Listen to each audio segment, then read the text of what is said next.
sorry for the long waiting screen. Oh my god. Hi, howdy. Ni howdy. Hello, Stem. I watched your epic reaction on YouTube. I had to come and give you a follow. Then you went live. Oh my god, hi. Welcome, welcome, welcome. Oh shit, I have my reverb on. What? Reverb. Off. Today has just been a bit of a day already. Sorry. Oh, she wasn't in a cave. I'm sorry. Can you hear me now?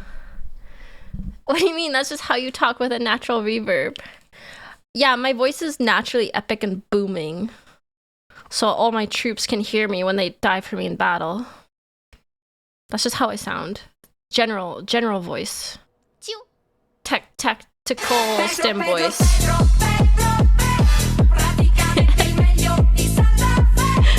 So you could call yourself a boomer? No! Blake Potato. Cute name. Thank you for the prime. Thank you. Stempolian Bonaparte. That's me.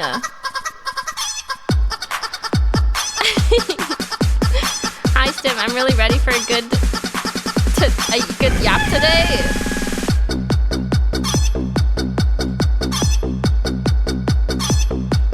You're watching my Bricky reacts. Man, those are old now. I can't believe it all started with a little Brickster video. I have returned from my work trip. Good to be back. Oh, welcome back, Malice. You were there for a long time. It must feel nice to be home. Good morrow, Dad, Bod, Ed. Stim, I dug the hole for the peasants like you asked me to. Good job, Mac. We could start the new oubliette. Our first oubliette is overfilled, so we could start the second now. Well done, Mac. That's why you're a baron. And also money. And also money. I first saw you from the Bricky videos too. Oh, wow. I should watch more Bricky videos. The oubliette franchise is booming. The oubliette? Yeah, this one's for the oubliette.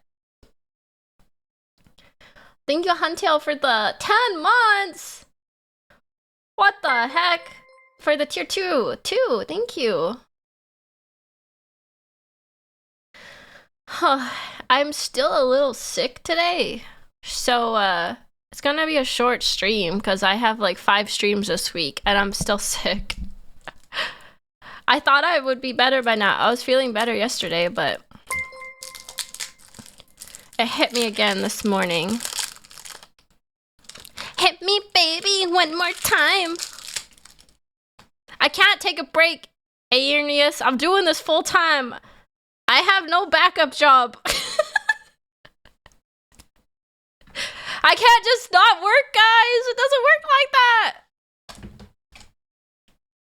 This is her job and we don't give her paid time off. I'm not on salary anymore. You know what? It's really hard getting used to not being on salary, actually, after being on salary for so long. Thank you, Joe. Thank you, Jolo Dog. Thank you. I really appreciate the 5 gifted. Thank you for paying for my sick day. Thank you for paying me for my 1 sick day. I appreciate you. No backup job, no retirement plans. This girl's got a rough life.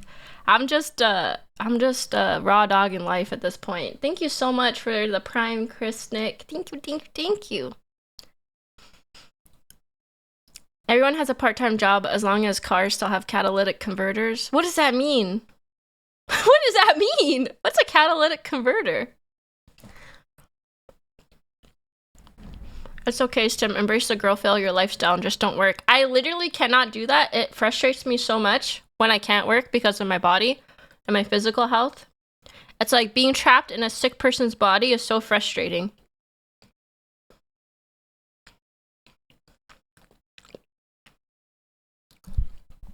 Catalytic converters is the most stolen car part. I actually did not know that. Is that like the battery?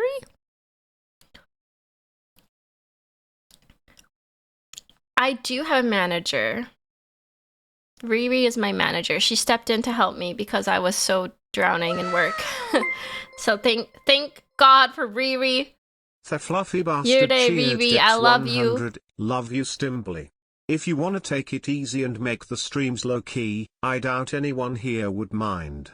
The vibes are good and you don't gotta push yourself too hard for us. Aw, thank you, Fluffy. I appreciate you. The Dulags is the manager? No. Dulags does not manage.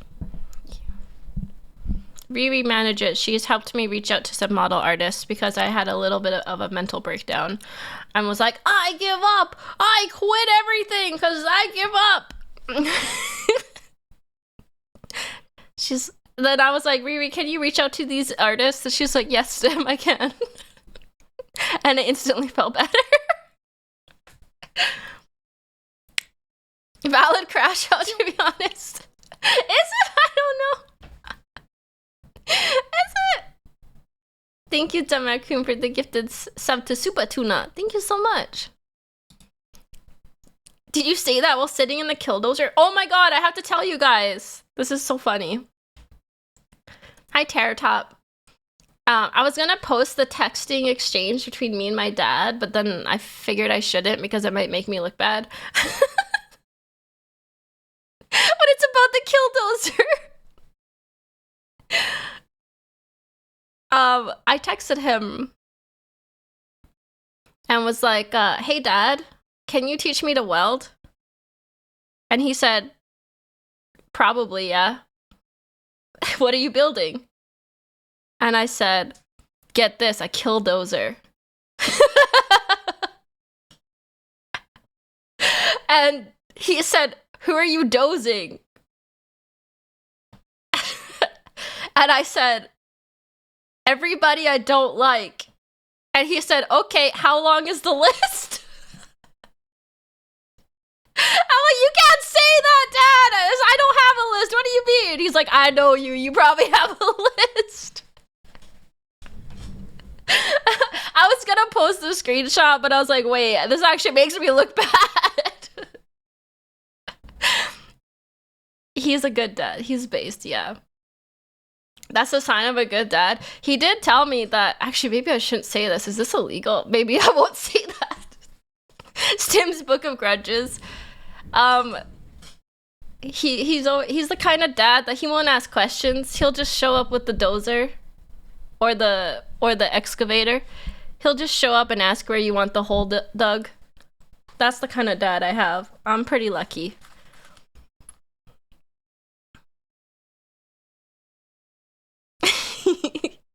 He'll show up with a shovel.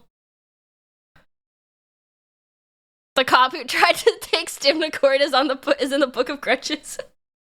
I still remember his bald ass. Not his ass, his head. That bald cop. I remember you. If you're watching this stream, I remember you. I'll fight with you again. And then I will go pay my ticket quietly off screen. But not before I have my say. Not following the channel, that's a grudging. Sorry, I'm eating a piece of cheese. I didn't eat this morning because I was dealing with stuff. So anyways, Papa Pack said that he could teach me to weld, so, you know, maybe I'll do that over the Christmas holidays.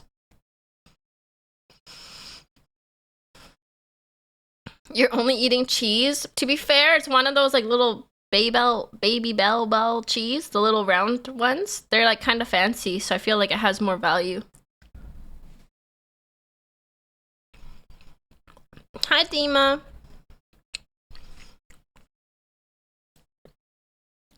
When real life Killing Floor comes, you'll be the first.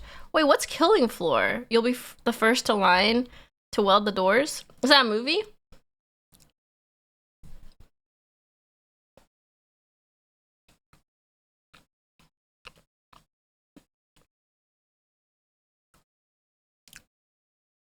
Baybel fancy? Wait, is this not fancy cheese? It was expensive. She's never experienced Killing Floor? I've never experienced it. It's a zombie game. A Left 4 Dead zombie game with welding. Oh my god, what? Oh, that sounds fun. What the heck? For real though, if I learn to weld, I'm gonna weld something and show it to you on stream. I also consider Baby Bell's fancy. They're little, tiny, individually packaged cheeses that are expensive. To me, that's fancy.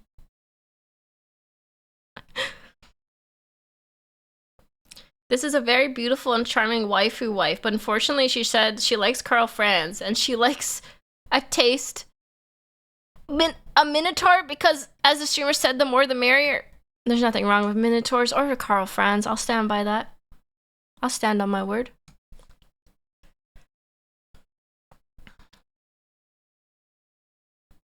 We were just talking about fancy foods in the tier 2 Discord today, and then I ordered Mackie D. Mickey D's? McDonald's? I unironically love McDonald's. I don't care what anyone says. I think McDonald's is one of the best fast food places. And that's probably because I like chicken nuggets and french fries. And I only eat it like once a month. So it keeps its charm to me because I don't have one near me.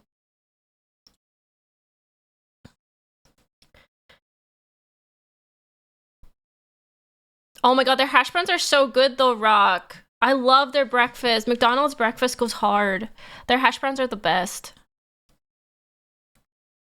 There is a tier 2, tier 3 Discord chat. Yeah. So, if you didn't know, my Discord has roles set by if you're subbed, if you have a tier 1, tier 2, or tier 3, and there's special channels for tier 1s, tier 2s, and tier 3s. That's how it's done. So like tier 2 and tier 3, they have a special chat because they're special because they give me more money. Hey, I'm gonna keep it real with you. I'm gonna keep it 100. They give me more money, and I need money because I don't got a job.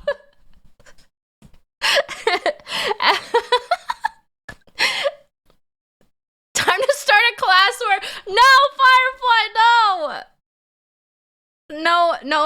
No civil wars in the Stimdom. It's not allowed, it's banned. Thank you, Danny Boy, for the tier 1. Thank you so much.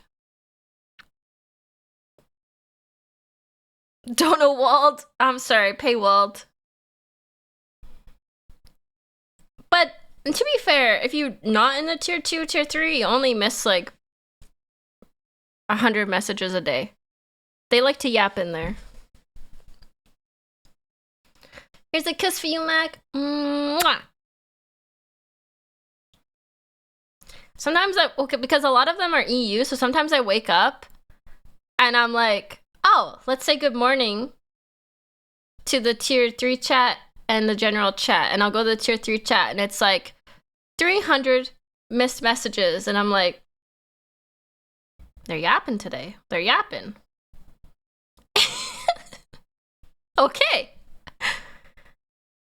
Unfortunately, I subscribe via phone, so apparently I can't change my level until it expires. It is very stupid that you can't do that, Dima. I was gone all weekend and it was like several thousand missed messages for 3 days. Yeah, that's a problem. I mean, it's not a problem. It's a nice problem. Like streamer, like chat. Isn't that what they say? Chat reflects streamer. Thank you for the hydrate. I'll have my coffee now. Also, yeah, you should try not to subscribe via phone if you can, because mobile is more expensive, because I think you have to like pay extra to the App Store or something. Isn't that how it works? Your Discord is very active, which is nice to see. I love our Discord. Thank you guys for being chatty. It's my happy place. I love how active our Discord is. It's like a little mini, it's literally a Stimdom. It's a mini kingdom.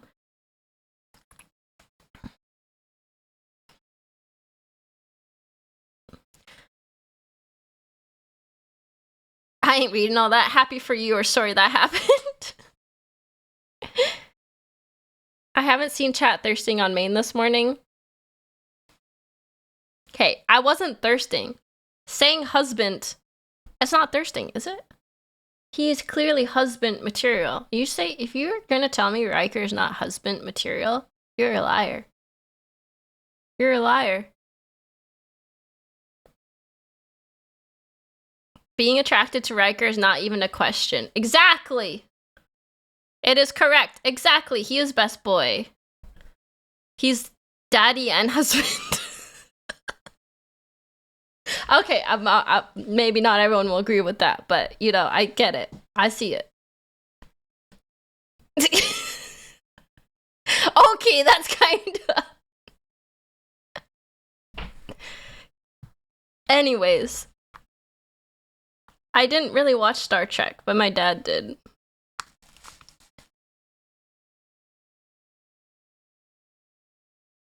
Tim, I'm begging you, if you do thirst, do it off main. I wasn't thirsting! I was just saying he is husband vibes. I kind of like want to have this is a totally different show. I kind of want to have a Discord watch along of Stargate. Stargate Atlantis. Anyone want to watch Stargate with me? I know it's really random, but I actually like that show. I just started rewatching Atlantis. I really like... Wait, let me make sure. I'm gonna say this and get it wrong, so let me proofread. Is this the guy that I like?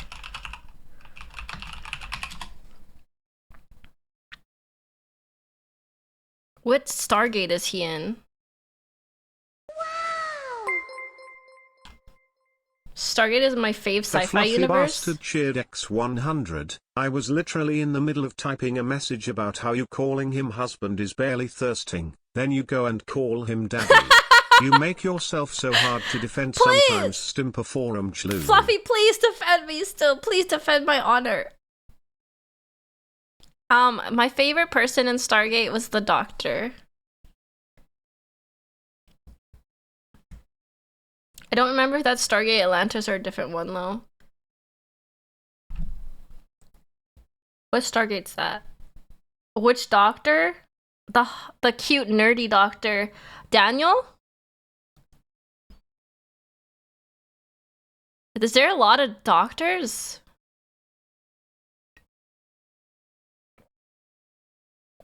Oh, that's SG-1. Okay, let's watch SG-1 then. He's a cute, nerdy doctor, but he's also, like, hot somehow. Maybe it's the glasses. I don't know. It works for him. All 10 seasons of SG-1. Let's go. You're only watching me because of the cute doctor? No, it was a really good show. It was a really good show. But he also made it better.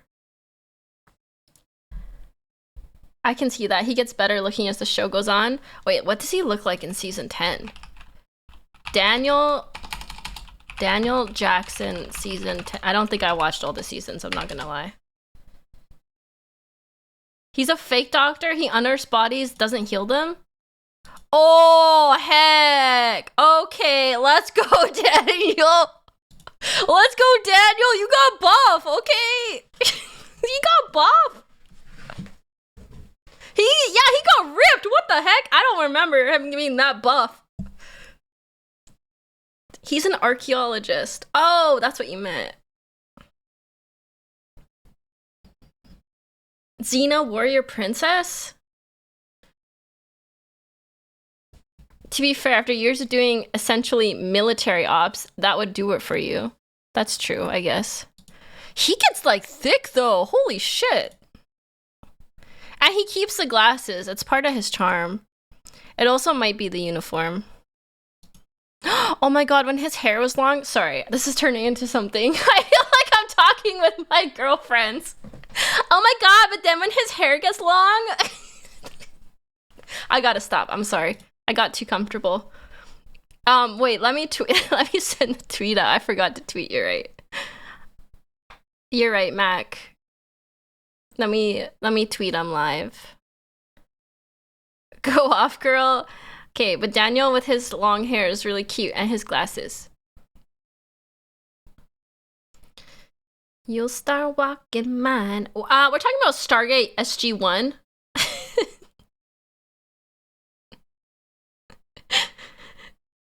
What's even more impressive is if you watch the 1994 movie first, Michael Shanks, the guy who plays Daniel in the show, manages to somehow perfectly replicate the mannerisms of the original Daniel, played by James Spader.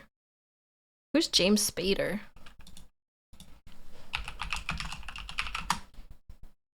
Oh my god, that's James Spader?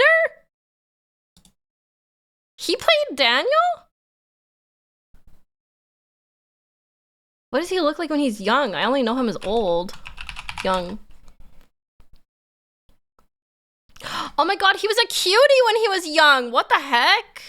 I never would have thought. Yeah, he's a cutie pie. He's got like a baby face. I only know of him as an old guy. Wait, let me send my tweet before I forget. She's an ageist. She hates old people. I like old people a lot, actually.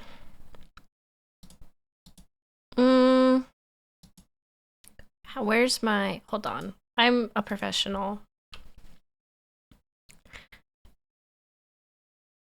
Sim doesn't think old guys could have been young guys. It's just like when you see an actor young for the first time, you're like, whoa, what?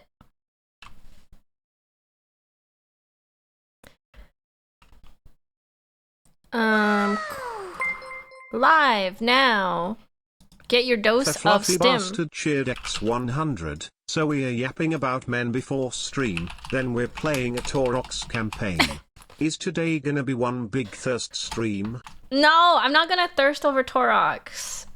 Maybe. I'm gonna appreciate his raw power. Also, Total War dropped a roundtable about 40k. I think we should watch it. Total War, Torox, Day. Braying for the Bray herd because I can. Appreciating his raw power is what we're calling it now. I'm braying for the Bray herd. Meh. Meh.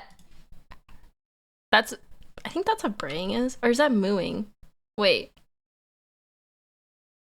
I don't know. Moo. Anyways, yes.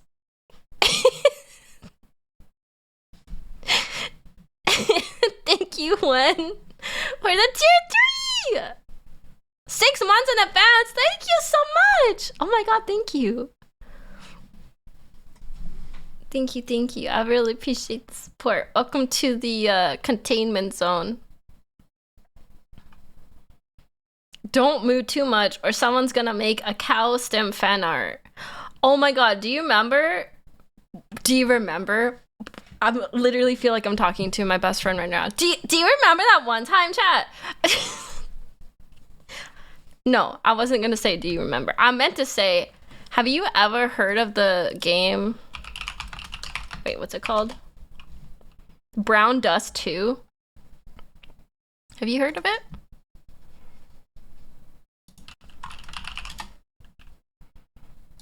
They have a cowgirl.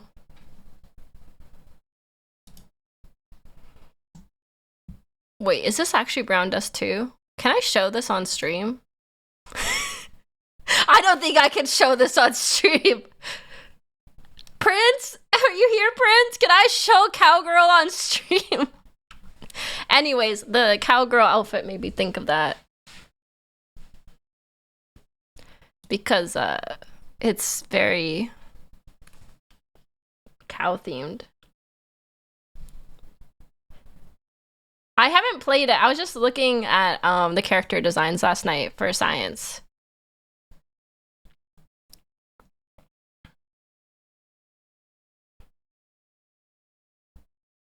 It's censored. I can probably show you. It's censored. Holy heck. Holy heck. Oh my god.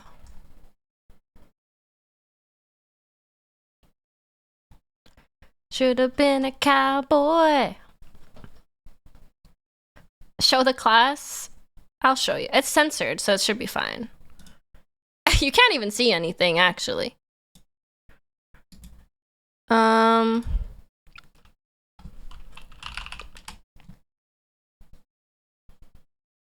I'll show you the censored version.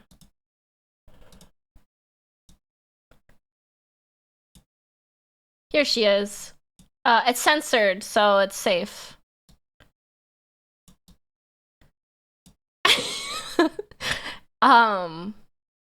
Yeah. That's what I was thinking of when I was thinking moo. I was thinking cowgirl like cowboy. Oh no, she's literally like a cowgirl. I think you could milk her. Oh my god. Whew. It's not hentai. Yeah. It's like Nikkei. Lumina plays it. So was this the outfit you're going for? No. I'm not gonna wear this outfit. I was just thinking. Whew. When you said cow. Yeah. Whoa. Awooga. Awooga. Definitely not downloading it right now. We're never getting an outfit like this. No, I'm not a gooner. We're not doing the gooner outfit. No. I can appreciate it. Fluffy bastard for science. X100 is that the outfit you'd wear to try and seduce Taurox?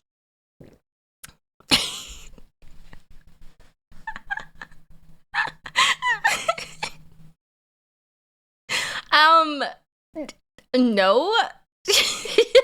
I don't know what you're talking about, Fluffy. I wouldn't do that. No.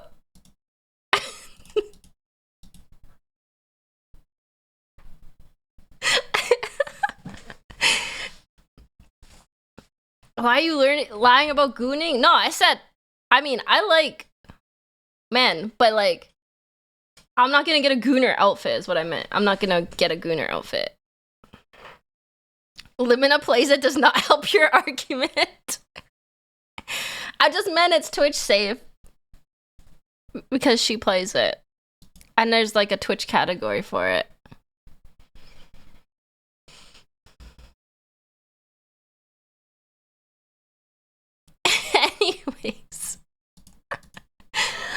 Anyways, what were we talking about? I don't remember anything anymore. It's no Nikkei, but props to them for going all out. Yeah, they did not hold back. Oh, the Roundtable. Yeah, let's do that. Taking and fishing. Oh, Stargate. Yeah. Oh, okay. Well, there's one more thing that reminded me of Stargate that I really like. Have you seen the movie Firefly? Wait, it's a show too, I think. Have you guys seen Firefly or heard of it? Nobody seems to know what I'm talking about when I say Firefly. Oh, Firefly is this show. Serenity is the movie. It's so good. Yeah, with Nathan Fillion. It's so good. It's so good. I love that show and the movie. Oh my god, it's such a good show. I've been trying to find it. I don't know where to watch it. It's not on Netflix. Firefly. Oh my god, I love Nathan Fillion in it. He's so good. It's old. It's so good. Oh my god, I love this show. It's on Disney Plus. It's on Disney. We should watch it.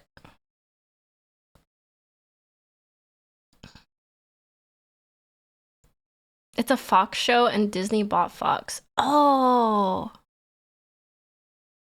I discovered it late, and when I heard there's only one season. Yeah, why did they not do another season of the show? It's so good. Hearing Firefly's old hit me right in the gut. It is old. I'm looking at it right now, and it's showing its age a bit. It's showing its age a little bit. Wait. I like the cute... Maybe I have a thing for doctors. I like the cute... Oh no, she's not a doctor. Wait. She's an engineer. I like the cute engineer girl. She's so cute. The doctor's also cute though in that show. The doctor's also cute in that show. Kaylee! Yeah, Kaylee! Here. This show. It's showing its age a bit. This is it. The engineer girl's top tier. She's so cute. Did you watch the whole show and movie? My parents have the show on DVD, I think. Wait, she's on 5 Stargate months Atlantis? as a part of the Stimdom. It's an honor to have been here as a Stim peasant. Hi, Miyazawa. Thank you for the 5 months. I'm so happy that you're here too.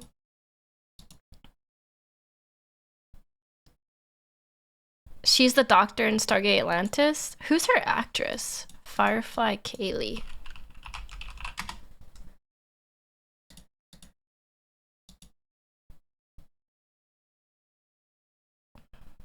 Jewel State. She's Canadian! Oh my god, she's Canadian, guys. She's from BC. What the heck? Hey, yo. Canadians, let's go. She's 5'6". She's the same height as me. Is that Matt Bomber? I don't know who Matt Bomber is. Matt Bomber.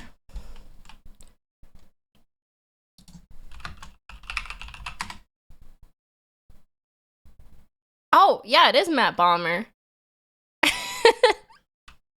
I think. Isn't he? Maybe not. I don't know. The goofy girl's Canadian?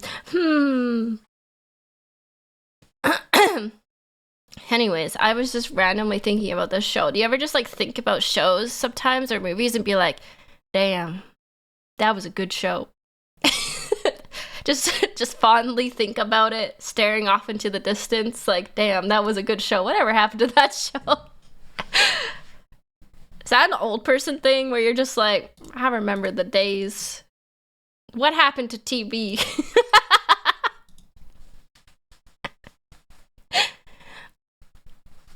Since we're on the topic of older sci-fi, what about Battlestar Galactica?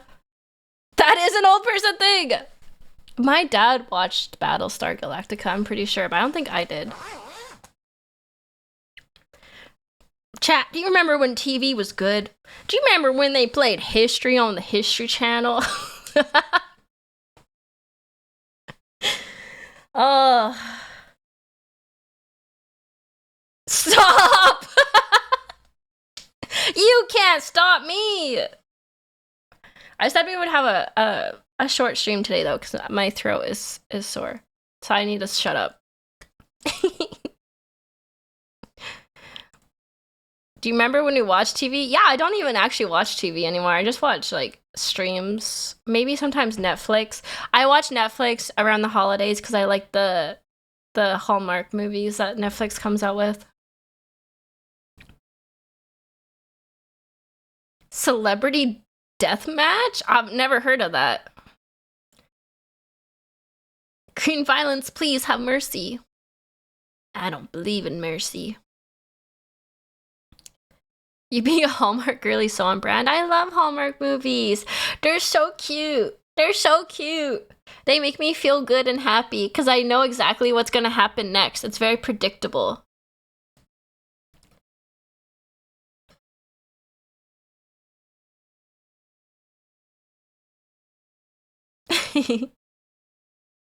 Claymation celebrities killed each other? I've never heard of that.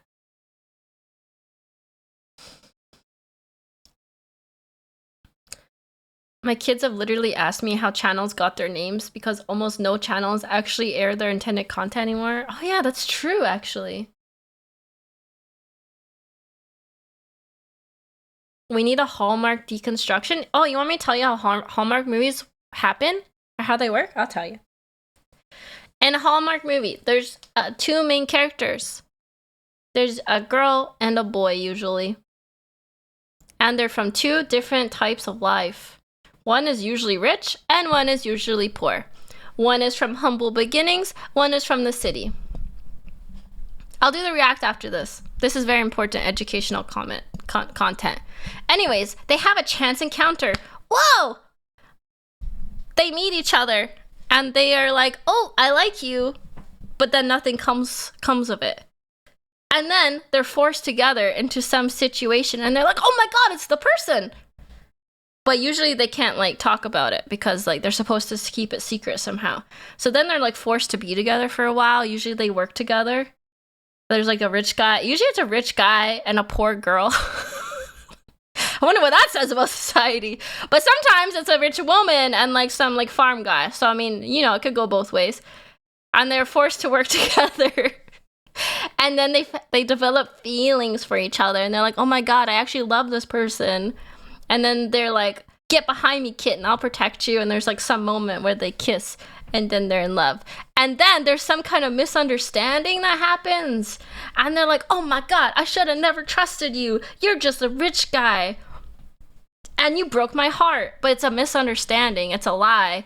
And so then she runs away. And then he has to chase her and be like, no, it was just a misunderstanding. And then she's like, oh, I knew it was a misunderstanding all along because I love you. And then they end up happily ever after. And get married. And it usually happens during the holidays. They are almost always set in a small town and the rich person is from there. But moving back from the city, yes. Don't worry, kitten. That's why I love these movies, because it's so predictable. Because I'm like, oh, it's gonna happen. The bad moment's gonna happen that ruins everything. And it's usually one of them overhears a conversation that they totally misunderstand and they run away without waiting for an explanation. And then they're like, no, I gotta chase after the girl. Or I gotta get him back. And then they get back together in the end. Here's a kiss, Fluffy. Mwah. You love them for the same reason I love isekai anime. It's just like predictable, you know? And it always ends up with a happy ending. So that's why I like it. It's like something I can just put on in the background and like do other things while it's on. But I still get the good vibes, you know? It has the intended effect. Happy ending, unrealistic. Thank you, Major Sam, for 5 gifted. Thank you so much. Thank you for supporting me and my channel. I appreciate it. You're the best. It really helps me. The kind of no communication misunderstanding pisses me off so much. It is very annoying sometimes. Like, oh my God. Okay, I was watching this one. You guys can watch it on Netflix right now. It's called Champagne Problems. And I actually love it. And the misunderstanding is she's like she's like helping buy this guy's family's company because she's like a cold-hearted businesswoman. And she's like, not showers, no problems, not showers. No. And the misunderstanding is he is like eavesdropping on her having a conversation with her coworker, and her coworker's like, yeah, we got him by the balls. We're gonna ruin their company. And that's what he hears. And he's like, I knew it. She was just trying to get my father's company this whole time. And he storms off. He's like, I couldn't trust her. She was gonna take my father's company. She's evil. But he walks away before he hears her say, no, we can't do that. I love him. If he would have stayed for one more minute, he would have heard the whole thing. But no, he ran away like a little bitch. And then he broke up with her, and it was so sad. Like, he just had to wait one more minute. That's a classic. It's so sad. What the fuck? I'm crying right now. The problems of the 1%. It's also funny because it's like two like really rich people and they're like at these fancy parties in these mansions. Literally having champagne problems. Crashed out too early, the tragedy. Crashed out too early. Anyways. Is it because she loves him that it's not okay to destroy his family business? No, there's more to it. There's more to it. She's like, actually, what we're doing is bad as a company. We should be better. It's a whole thing. It's a whole thing. And you know what's so funny? I can predict like every part of the movie that happens. Because like they spend the whole movie fixing up his dad's old car.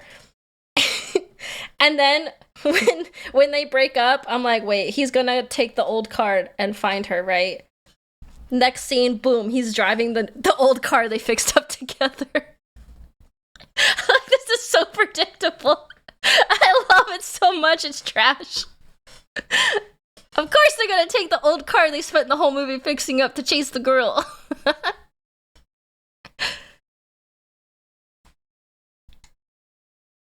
My dad used to do that with Law and Order episodes back when they were coming out new. Was this old car some kind of supercar? It was a super rare car. I think it was called like a lemon or something. Lemon car?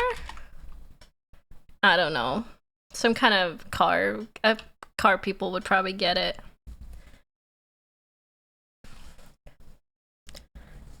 Okay.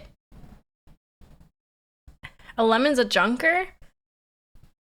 Oh, it was like a yellow car. Maybe that's why they called it a lemon. Wait, let me look it up. Champagne Problems car?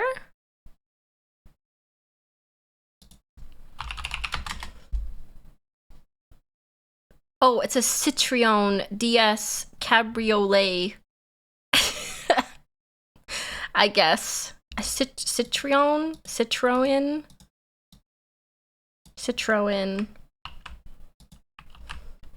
It's this. A vintage car which belongs to the French love interest Henry.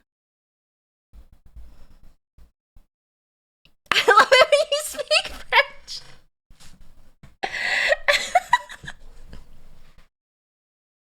Henri, I'm sorry, Henri. Oh, did I not send my tweet? Oh my god, I forgot to send my tweet, Mac. It's been typed up this whole time. Thank you for reminding me. I thought I posted it. My gosh. Alright, it's posted. It's posted.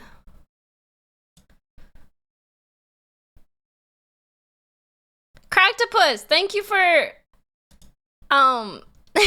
thank you for holy shit my brain. Thank you for contributing to my Magnus Joy Toy action figure. Thank you, Cracktopus. I just saw that when I was posting my tweet.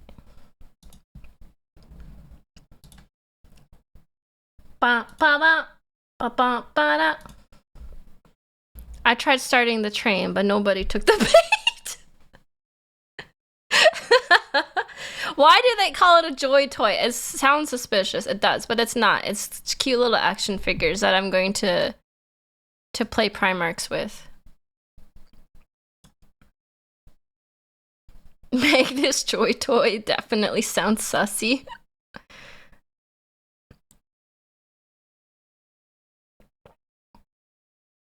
Yeah, we'll do the react right now. Yeah. I am gonna make them kiss. I'm gonna make them all kiss Horus, and it'll turn him good again. That's like how to save. That's how to save the horse heresy. That's how I'm gonna save the horse heresy. Chaos, corruption, nothing a few kisses from the bros can solve.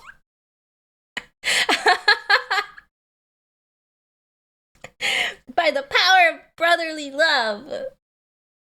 Yeah, brotherly kisses. Not weird ones. Not weird ones. Brotherly kisses. Do you kiss your bro? Wait, I actually have a question before I start the react. If you have siblings, did you ever kiss them?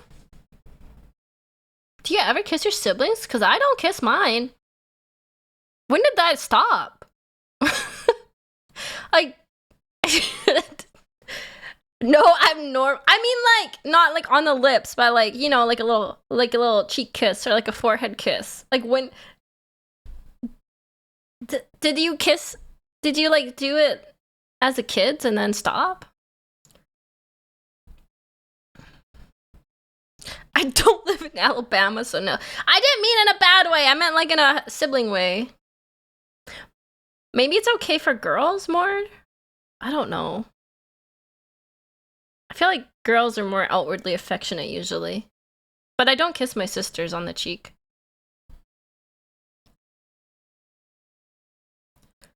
What the tangent are you on now? I was just thinking, like... I don't know what I'm thinking. I kiss my little sister on the forehead. I don't know what I'm thinking. I just had a thought about, like, when do people, like, stop being affectionate with their siblings? 4 months a stim peasant. Let's go. Yay, Savon! Thank you for 4 months. Hugs, yes. I rarely hug my brother. I would have no problem in kissing him on the cheek, but he wouldn't be into it. I kissed my baby brother on the forehead when we were both young, but there's a bit of an age gap between us. Probably around the age when kids start to feel embarrassed. Oh, when they become a teenager and they're like, ew, I hate everyone. No one understands my tortured existence. I dropkick my siblings to greet them. I hug my siblings. I'm a hugger. I'm a very outwardly affectionate person. I also punch them though.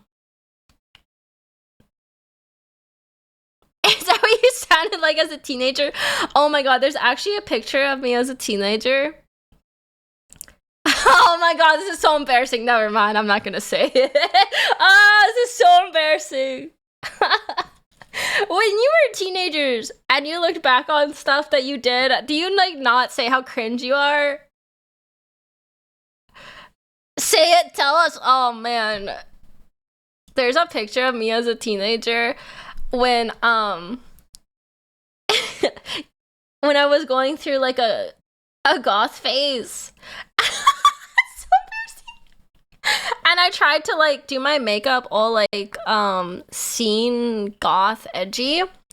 But to make it worse, so okay, I did my makeup and I put on all my black clothes and my chains and I was like, whoa, I'm so badass. I'm so cool, I'm so tough. But then I posed like I was like a gangster for some reason. So I was like a goth gangster.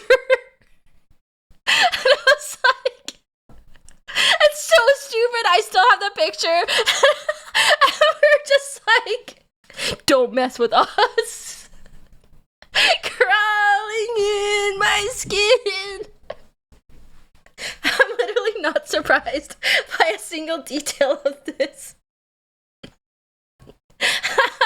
Trying way too hard. I was like, we were like two like girls that probably weighed like 90 pounds and we're like, yeah, we're so tough. No one messes with us. You don't understand the pain of my existence. Me and my best friend. Oh man. Now I look back on it and I'm like, what the fuck? What? Did you write Twilight self-insert fanfics? No, I didn't. I wrote Harry Potter fanfictions for a long time. Yeah. I wanted to make Draco and Harry kiss. Evening stim and chat. 5 months in the stimdom stim before blanky. How is everyone? Hi Rin! Welcome into the stream. Not the Slytherin Yowie.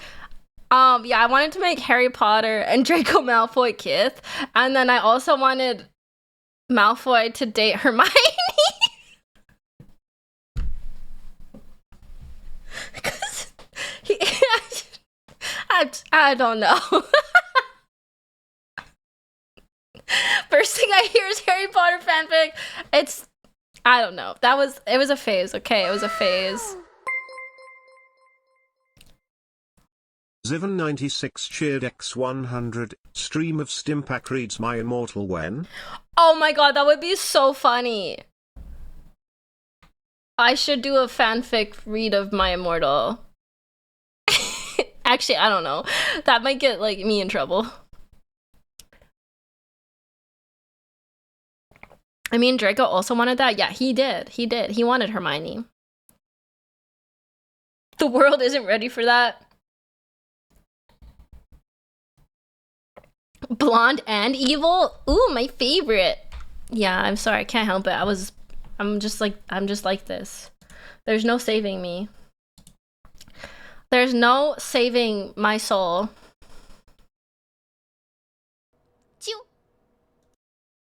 Hi, Stim. Hi, Gage! Anyways, this explains the lion so much right now. The lion's not evil, though. He is hot and blonde, and he would blow up a planet for me. It's just my type. I mean, he is kind of... Everybody in Warhammer's evil, so that doesn't even count. Okay?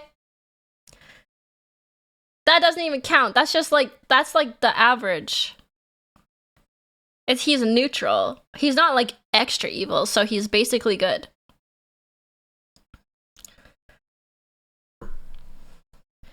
Vegeta would also blow up a planet for you. Oh yeah, Vegeta was my first crush, I think. Actually.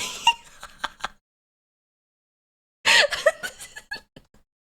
think Vegeta was my first crush.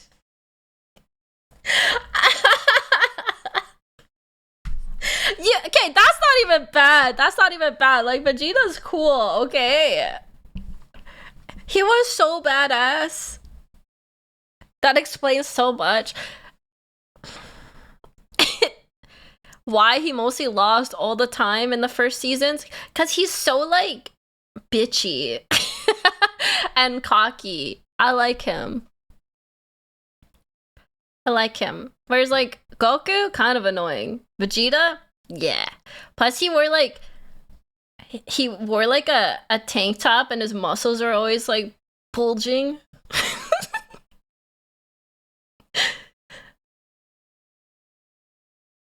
Anyways, you're so simple. I am a simple creature, okay? Don't judge me. Okay. I told you my first anime crush. What's yours? What's yours, chat? Go. First anime crush. What's yours?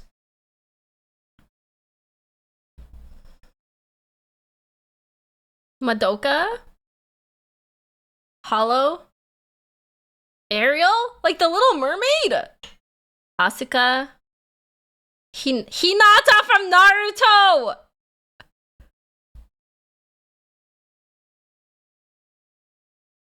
Sailor Mercury? Yoroichi? I don't know Bleach characters. Tsunade? Oh, okay, I get that. Shigo?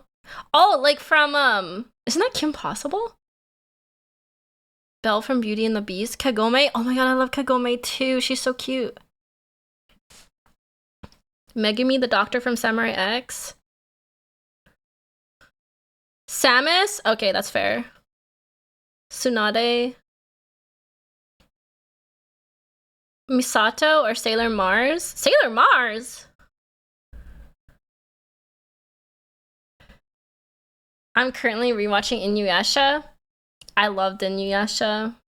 Man, toxic relationships. Boys love Sailor Mars. I thought Sailor Moon was like the hot one. You're telling me it was Sailor Mars?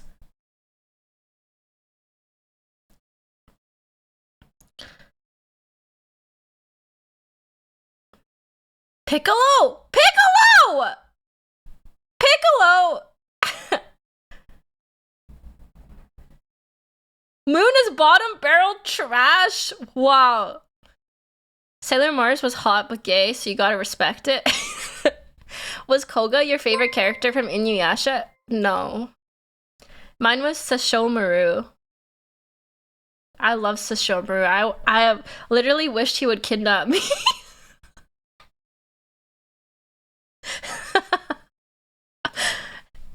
Of course he is. I so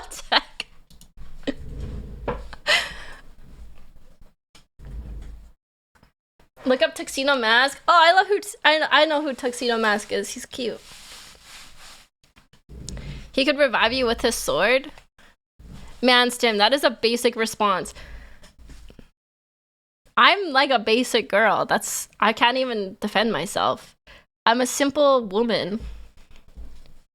I figured it'd be Koga because he's more feral dog. I did like Koga, but actually sometimes he was too mean to Kagome. He was a little too tsundere. Whereas, I don't know, what do you call Sesshomaru? Someone who has like no emotion, but then has like a tiny little bit of emotion for one person? I don't know what that trope is, but I love it. A kudere? Oh, I love it. Yeah, that's my favorite.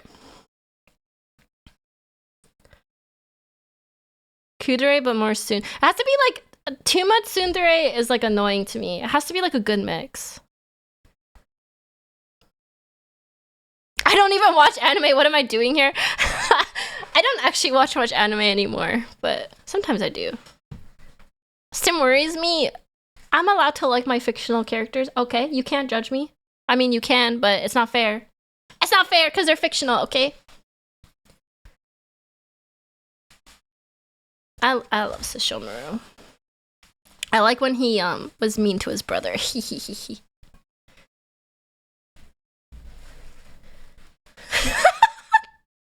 dwarf.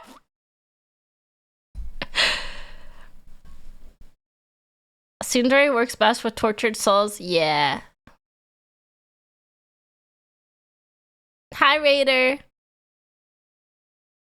What is your view on Taurus from Fairy Tail? I don't think I've seen that. Let me look. You know what's so funny? I start typing Taurus into my Google and it auto completes as Taurox. Taurus Fairy Tail. Oh, he's a cow. He's a cow man. Oh, damn. He has so many nipples. Huh?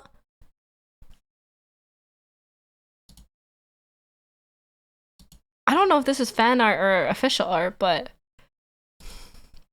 that's how cows work. I mean, usually they don't add them all in onto his abs. Don't look at his nipples. They're just out there, okay?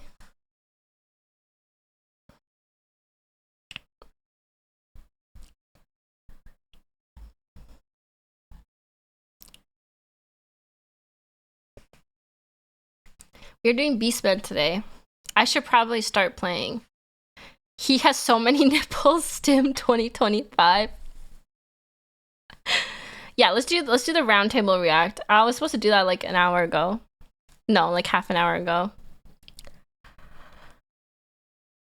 Why did you get so quiet for a second? I was looking at the pictures of this cow man and looking at them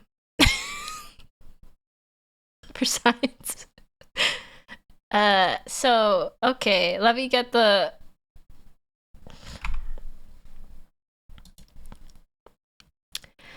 I'm sorry, I've been yapping. It's been a few days. I have a lot of yap in me.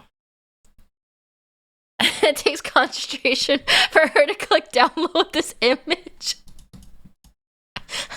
Oh no, I spilled my coffee on me. Okay. That sucked. My coffee. Life is a highway. I'm gonna drive it all night long. All night long. Yeah, we're doing Taurox today, Sotek. Oh, thank you for the prime jumps. Thank you. Cute name. Jumps. All night long. Okay. Here we go.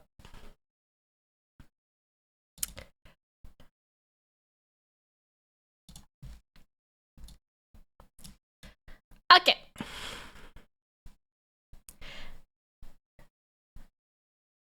catch a 10-hour bus ride. Oh my god, Alistair, I hope you're able to sleep. I hate bus rides.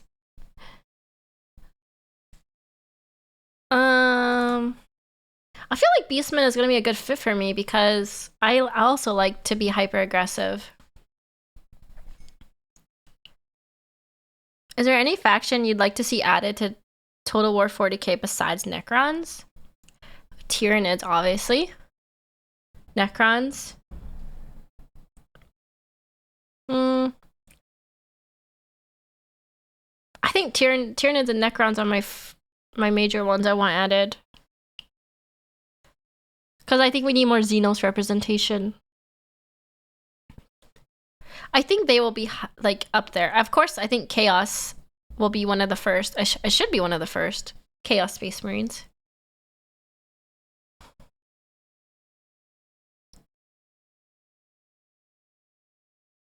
Still waiting for 40k Skaven. I actually would be okay with the 40k Skaven crossover. I think that would be cool. More Xenos? That's a weird way to pronounce new Ultramarine kill team.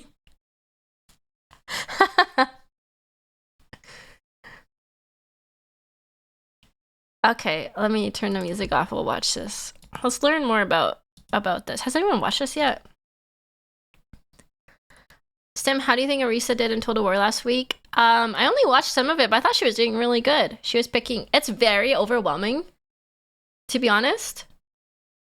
It's a huge game to just start. There is war. Oops. There's a lot to learn. I think she did really well. I remember... It was kind of like nostalgic for me to watch Arisa play Total War for the first time because... It reminded me of when I first started, because I remember learning the difference between lords and heroes, how to recruit, global recruitment, you know, like all that stuff. And she was learning it for the first time. And I felt kind of like, aw, this is nice. I remember. Even if she nuked 5 guys that were retreating, I didn't watch the whole thing. Arisa's stream's pretty late for me. I'm usually busy at night, but I watched some of it and helped her, and it was good. She did well. It was very nostalgic. She seemed pretty overwhelmed the entire time. It's a lot.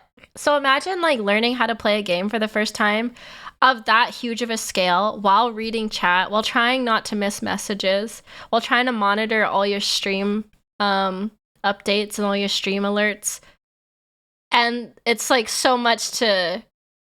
It kind of feels like, everyone's yelling at me. Everyone's yelling at me at the same time because you don't want to ignore your chat. Well, most streamers don't ignore their chat.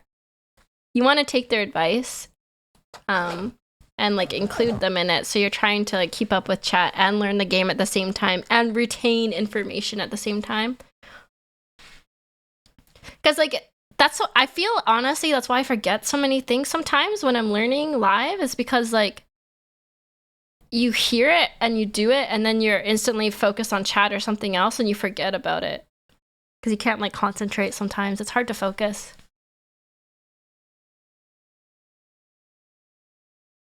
She dual streams too. Oh yeah, she dual stream. Oh my god, her YouTube chat was like popping off. She had so many views on YouTube. It was crazy. I'm so proud of her. I also think it was smart for her to play by herself for the first time to familiarize herself with the game. I think it's just smart to like do, like, I don't know. I think it's good if you're interested in a game to play it by yourself the first time so you can kind of experience it and like learn a little bit of the basics and then jump into like more complicated things. I did think your Space Marine 2 was pretty amazing. You were constantly reading chat and popping heads. Oh, thanks. I feel like it's something you learn too. It's like a skill you develop over time, multitasking, playing a game and reading chat. Not everyone can do it. Not everyone can do it. It is kind of hard, but having ADHD helps. Having ADHD helps because you're used to doing a million things at the same time. I have to run an errand quick. Okay, bye, Taka. Killing Xenos becomes muscle memory. That's true. Thank you, Sam, for the 5 gifted. Thank you again. More gifts? Thank you so much. Thank you, thank you. I really appreciate you. If you got a gift a sub from Major Sam, please say thank you. I think, though, I've told you guys I really want to play Crusader Kings next. I think that will be my next game I pick up in the new year. I think I will play it for the first time offline because it is a lot to learn and read. So I probably will play it like at least one time for an introduction offline and then play it. Crusader Kings is a pretty hefty game. I have so many hours in that game. I'm really excited to play it. It sounds up my alley because I really like the story and RP aspect of it. Blind Crusader Kings would be hell. That's a good idea. Total War was like figure outable. But Crusader Kings just seems like very heavy even compared to Total War. So I'm gonna just familiarize myself with it offline a little bit. Yeah, I could do it in the tier 2, tier 3 chat. Sometimes we have hangouts there. It's a gateway drug to all other big Paradox games. Okay. Let's watch this. Let's watch this. Man, Torox, I'm sorry we're not getting to you much today, but I think we should watch this together and just see some stuff. See if they announce anything new.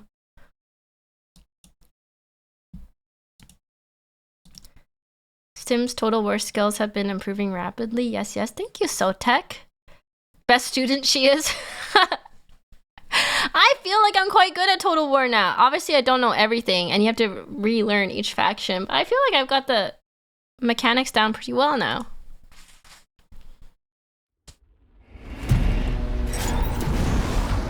We've taken it so much further with this game. There is war everywhere. Whoa! You're not fighting on one planet. You're fighting on many planets. That's huge even for Total War scale. Oh, this looks cool. I know this is like from the gameplay they showed, but the buildings look cool. The environment, I was trying to say.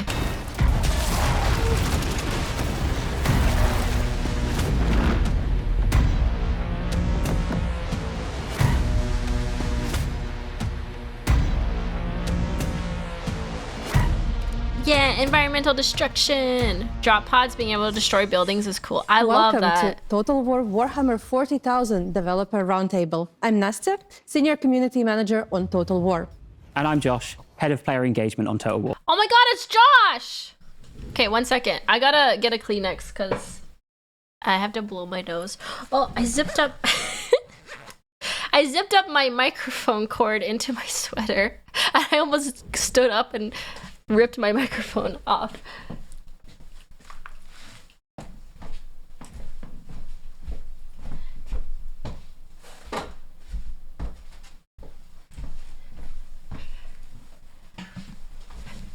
Okay. I'm gonna mute so you can't hear me and play the video. Today, we are joined by some of our development team to give you the very first glimpse into what Total War Warhammer 40,000 will bring. Exactly. You've seen the trailer by now, and today we're going to be here giving you the broad strokes of what you can expect from our next title. So before we begin, let's get some introductions out the way. Dave, care to kick us off? Hello, I'm Dave Petrie. I'm the product owner for Battles on Total War, and I'm going to try and spend this interview not hogging all the time talking about orcs. Hi, I'm Ian Roxburgh. I'm the Principal Creative Director. Hi, I'm Simon Mann. I'm a lead designer, primarily focused on the campaign gameplay. Okay. So this game has been something our fans have been waiting for a I just had a coughing fit and almost died, but we're back, okay. long time. So how does it feel to finally reveal it? Oh, it's been brilliant. We've been working on the game for such a while. To finally be able to come out and talk about it with our fans is really great. There's so much enthusiasm for this setting within the team. You just walk around the office and everyone's painting minis and creating armies and playing the game, and it's such a great atmosphere and so much excitement and passion for this setting. It's really nice to be able to actually talk about it openly for the first time. So when you sat down with that massive list of every possible future Total War title, what was it that encouraged you to settle on Total War Warhammer 40,000 as our next adventure? Well, a number of things, really. I mean, first of all, this setting is just made for a Total War game. And having done the fantasy trilogy with Games Workshop, we've formed a really good relationship with them over the years. And just that passion and the idea that we wanted to bring Total War to the stars, everything just aligned. And it's like, it's pretty much a no-brainer. This is just the perfect project to do next. So, yeah, and we're really excited about it. The setting. That is so cool. They have like tables set up for Warhammer in the office. Man, imagine like just getting to play that. I don't know if that's part of their job. Imagine just getting to play games at your job. Wait, that sounds like being a streamer. But imagine just getting to play games like at your job. Isn't like anything we did before and explored before. So what was the vision that was guiding your design approach? Right at the very top level, there is no peace amongst the stars, and that's the guiding principle for everything we do. There's only war in this game. It's like there's the scars of previous wars for Only war, as in no diplomacy? I'm so curious how they do diplomacy. Even Games Workshop does not have that in most of the business. Really? I thought they would. Thousands of years. There's ongoing war wherever you go. It's all around you, and you'll leave scars of the wars you're engaged in for future generations. So it's all about that. But it's also about how you engage with the game and how your faction, the choices you make, the decisions you make, even the kind of units you fight and how they fight. You can design them. There's a level of customization in the game where you can define the way you fight your war, the way you choose to, and the way you define your story. The customization is very different than current Total War. I'm curious to see how that looks like. Stories and how that internal narrative develops throughout your experience with the game. Wait, sorry, I keep pausing. The Helldivers 2 team for making 40k TTG maps and playing games while making Helldivers 2. Oh, that's so interesting. I mean, that makes sense. Just touched on them there, but the factions. So this is a setting with a massive, rich, diverse cast of factions and characters and settings. How did you go about settling on Space Marines, Astra Militarum, Orcs, and Eldari as our starting races? So I think one thing we wanted to do was seize the opportunity to make some really cool asymmetric factions. I think the Warhammer 40,000, certainly the tabletop and the universe itself, offer us a lot of opportunities to bring asymmetry between these factions. They're all very different, right? If you look around this room and all the different kind of 4 factions you see around you, they're all going to play and feel very different to one another. That obviously meant we couldn't do all of them at once, right? We had to pick just a limited number because we really wanted to put the effort in to make each one very special. We decided to start with the Space Marines. Obviously. For us, we think they're kind of one of the most important factions for art. Can you imagine they launch this game and Space Marines aren't a playable faction on launch? That would be really funny. Hey Stim, first time ever watching you live, but your videos on YouTube have done a lot to make my workdays better. Oh, Ninja, that's so nice. I'm glad I can help your workday. If they had skipped Space Marines, I would have been crying, laughing. I would have loved that, actually. It would have been so funny. Of the Warhammer 40,000 universe. They are this elite troops. They are the kind of scions of the Emperor. Their goal is to defend humanity and protect it from threats both within and without. But they're very limited, right? There's not lots of them. So when you're playing as them, you're not fielding tens of thousands of troops, right? You're fielding maybe kind of 100, 200 troops. That's true. But each one of those is worth 100 of any enemy. So they're really fun to play, and you're not controlling lots of units. So there's this kind of gameplay that feeds into that. We also really wanted to bring a faction that feels very Total War. We decided to go with the Astra Militarum because they are billions of men and women. Once again, they're all kind of part of the Imperium of Man. They're trying to defend humanity from the Xenos threats. I've really started to like... Okay, I call them the... What is the difference between the Imperial Guard and the Astra Militarum? It is like the same thing, but they just have a more fancier name. Astra Militarum is GW's copyrightable name. Oh, it's like Space Marines and Astartes. Oh, I see. Okay. I really like the Imperial Guard. Man, I'm really loving tanks and big guns and lots of little dudes. I'm really happy that they included them in here. I think that's like a good faction to balance the starting factions. Hi, Clincher. Good evening. But there are lots of them, right? Like, they are massed forces, regiments, there is artillery, there is front lines. It's something you'd see as a very military faction, right? Even down to their industrial complex, where they're building industry on planets and developing them in order to kind of fuel the machine and fund the development of more like tanks and infantry.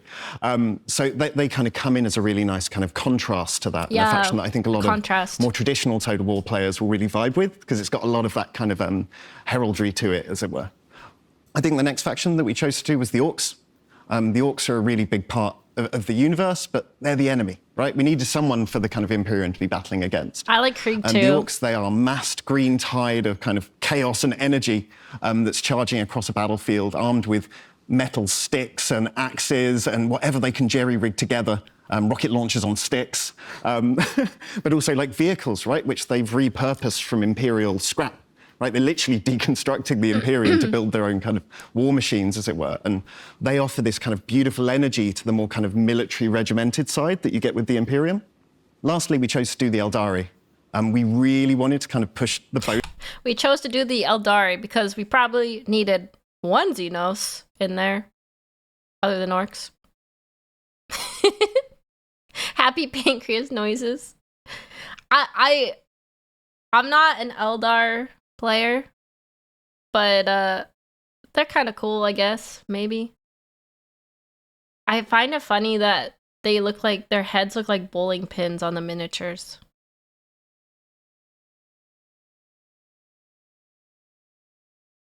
We chose to do the Eldari because they haven't gotten a game in a bit. High intent. Thanks, Tim. Now I can't. Okay, I was at a Warhammer store. There's a guy painting his Eldar army, and he primed them black and then was painting their heads, and they were literally looked like bowling pins. I was like, oh, okay. Out a little bit and sort of really push what it means to be a faction within a Total War game, right? Like, they play totally differently to anything I think we've ever done in the past, right? I don't think we've done anything quite like this. They aren't a faction which is built for kind of massed combat, right? Like, it's not big armies fighting one another. Every loss to the Eldari doesn't get returned, right? Their souls are being taken away by the Chaos Gods. Like, they are literally kind of fighting to death to try and protect the universe and the galaxy itself. So you're not fighting, once again, as I say, in this kind of frontline style aspects. You're using the webways and you're using your kind of stealth and your advanced technology, right, which none of the other factions have available to them, to actually kind of achieve your goals, right? And your goals aren't always just conquest, right? Your goals may actually be just kind of, don't allow this awful thing to happen. Stop this calamity that could be occurring to the galaxy. Like, everyone else is still trying to kill you while you're trying to do that, but you know what your mission is and what you need to achieve, and you approach it with kind of grim determination. So how did that affect the design approach? So I think the main thing is when we took the kind of Space Marines, right? As I say, I think for us they're a really important faction for what kind of we want to tell in our story of this universe. They're not like a traditional Total War faction in a lot of ways. They are a very limited force. So it's going to be a really fun gameplay style. You are these kind of superhuman troops, but I guess your kind of weakness is you're limited in number, right? Like, you can take on any foe on those battlefields, but you've also got to make sure you're kind of measuring your losses, right? Because you're not building infrastructure, right? You're not kind of able to build new constructions in the same way not building as maybe the other infrastructure. factions. So you are really reliant on these troops that you've brought in to fight the battle, but it's also really fun to fight the battle as them. And what about Astra Militarum? They are quite different.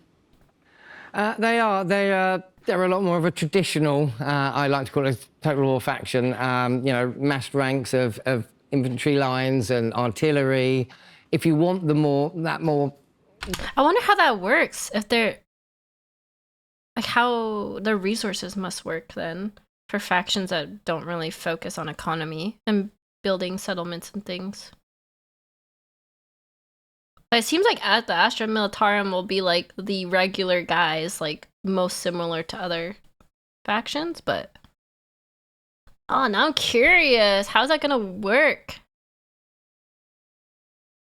I want to know how Imperial Knights would work as a faction.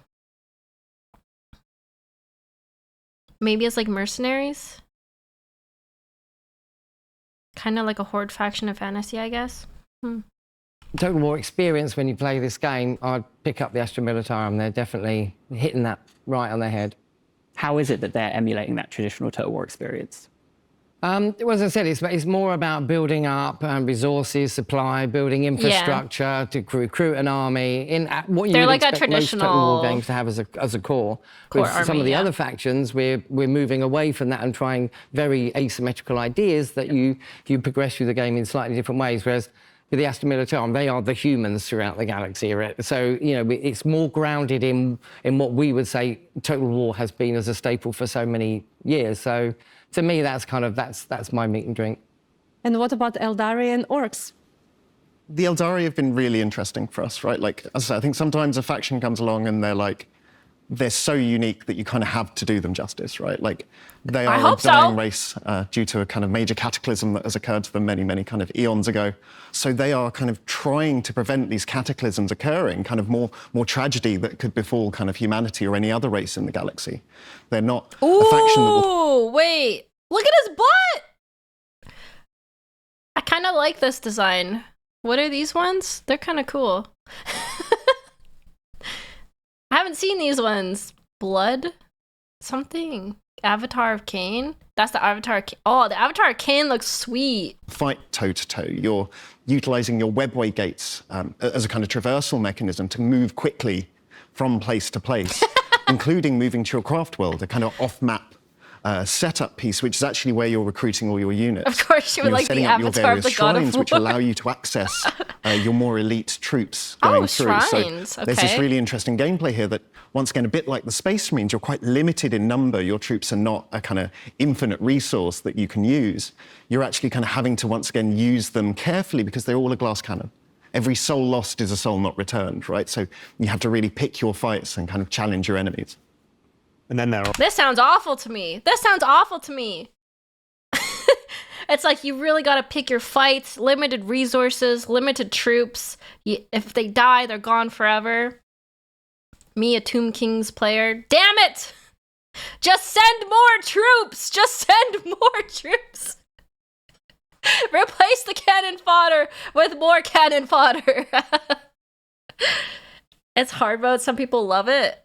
I'm gonna probably play Imperial Guard. I'm calling it right now. I just want more and more dudes to like replace the dead ones. Orcs. And then there are orcs. God, Dave, do it. They're much less about that sort of like weird, sneaky stuff like hiding. They're much more upfront about building up a huge mass of boys and basically smashing the through big boys. the solar system, through the galaxy in a big terrible war. Right? When that comes to the campaign, there are actually some sort of parallels with the Astra Militarum, for example, in that there are loads of them. They are more building up resources, but they are much more. Whoa! Is that an orc ship? I don't know if I've seen an orc ship like this before. I just want more and more dudes. Stimpack 2025. That's totally out of context. I want more dudes in battle. It looks like a pizza. That's a mushroom pizza. That's a space station. That is an Imperial battle station ship. Oh.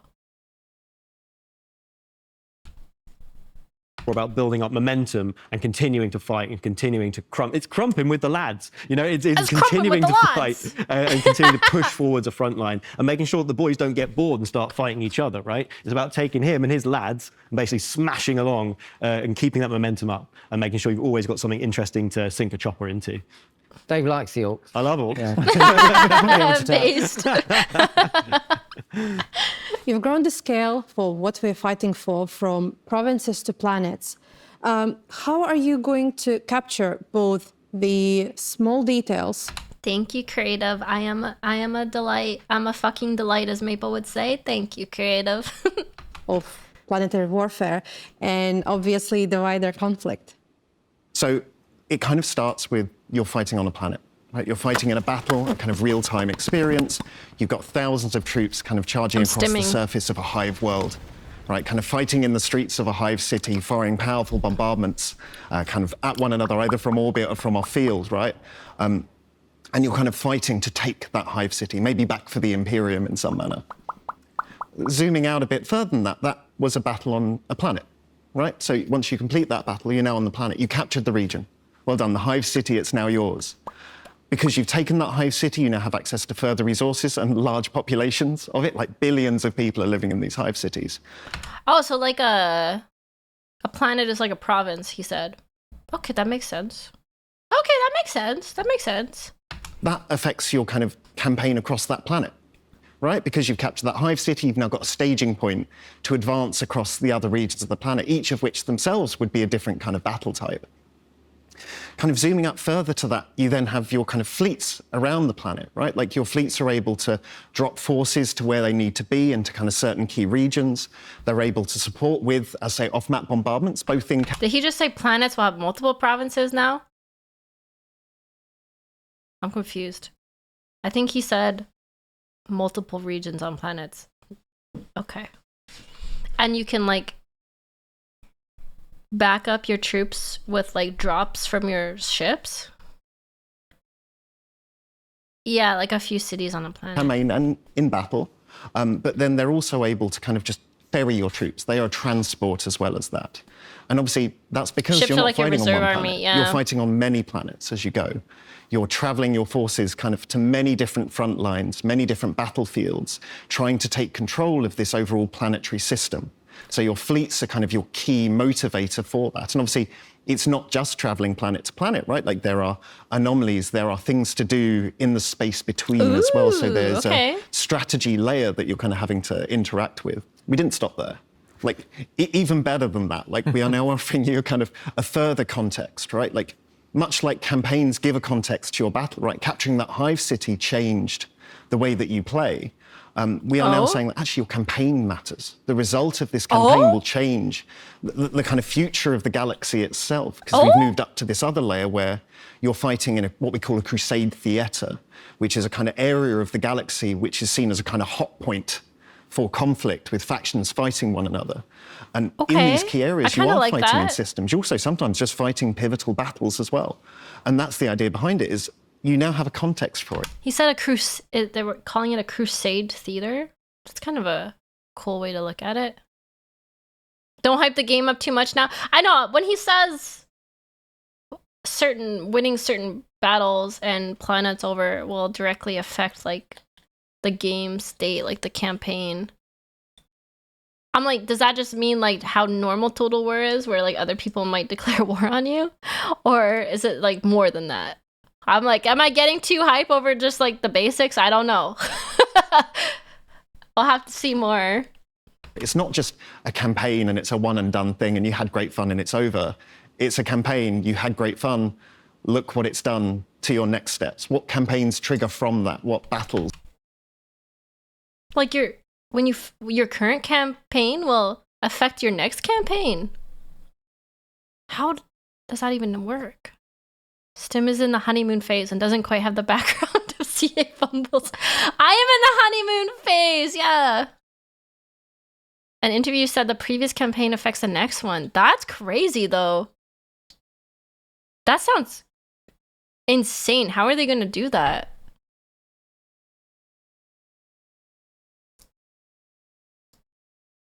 Like NG+? What's NG+?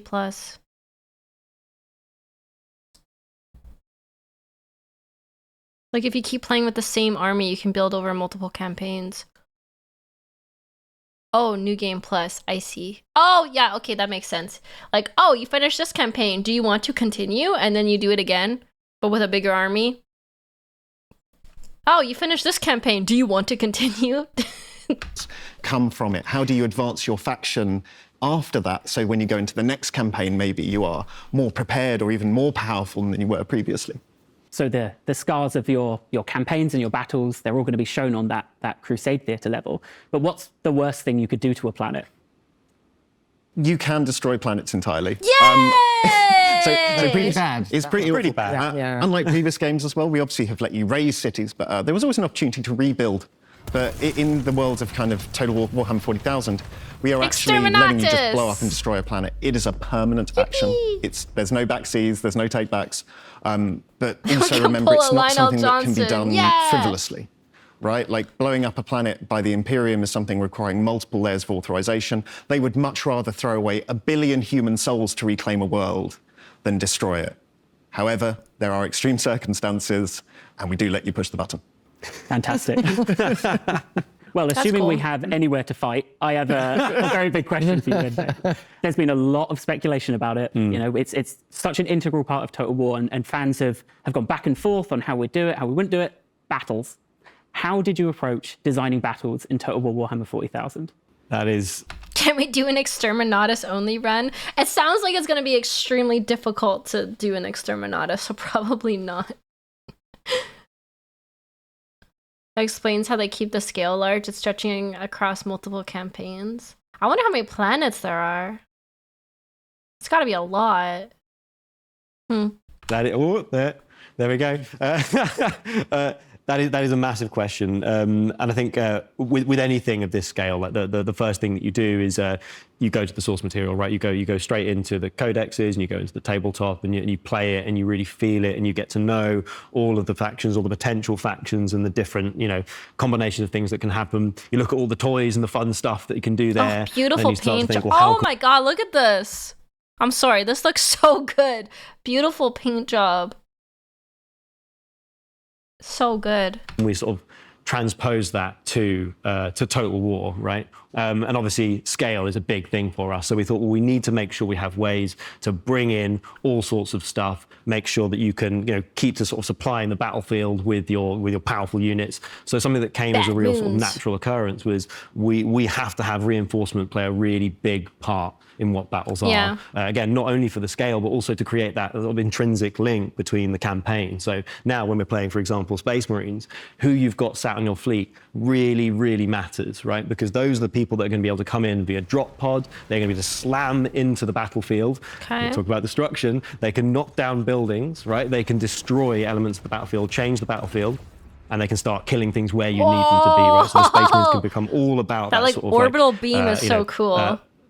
Swiss Army knife approach to battle, right? And this is a fundamental part of the tabletop game. Absolutely. With all the factions, it's those reinforcements are a key part of that flavour, and it has to be therefore part of the Total War experience of it. Absolutely. So when you've got your units that you have specific roles for, they can sometimes now show up where you need them to if you sort of sequester them away in the right places. And we have different methods for each faction. Some are much more traditional. The Guard have less ways of interjecting directly into the battlefield. They might have to throw wave after wave of their own men up the battlefield in order to, arrive in time to make sure that they get there. Just like my Tomb Kings. I'll feel right at home. The last unit that is probably now flagging might be running away, so to replace them in time to keep them hold that line. You have the Orcs in a similar fashion. They do have some incredible teleportation technology. You wouldn't believe it, but they do. So they can really zap things into the battlefield and do some pretty wild things there too. And then, of course, you have the Eldari with their webway gates and things like that. So the ability to sort of pop up in unexpected places. All of these methods allow you to bring your toys to the table where you need them, right? And that was a really, really... Teleportation. So, like, the weird boys obviously can do it, or any of them can?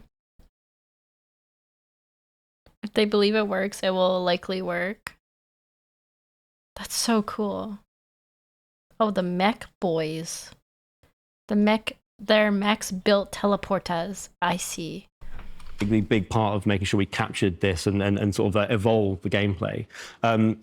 I think a lot of people look at this setting and they kind of go, wow, that's really futuristic. And they're right, it feels very futuristic. But a core realization that we had was that it's not a realization we only had, this is it. It is science fantasy, right? So there is so much fantasy wrapped into it. And when you think about the conflicts that go on, yes, there is cover. Yes, there's a lot of ranged combat going on, but there's also like loads of punching, like so much punching, and loads and loads of crumping that goes on. Like so much punching and crumping going on. Like you really have a lot of melee going on in these battles. There are lots of forces will sort of mass up and crash into one another.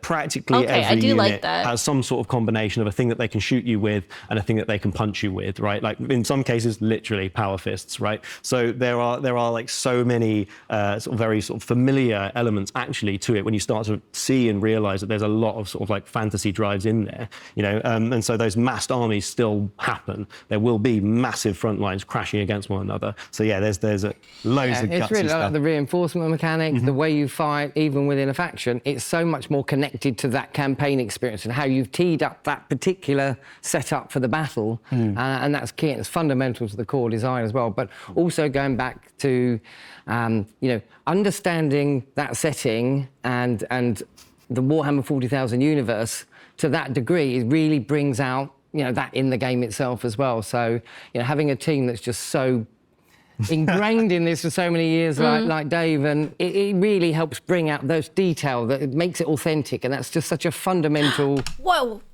hold on, was that the game? What was that on this PC? Huh?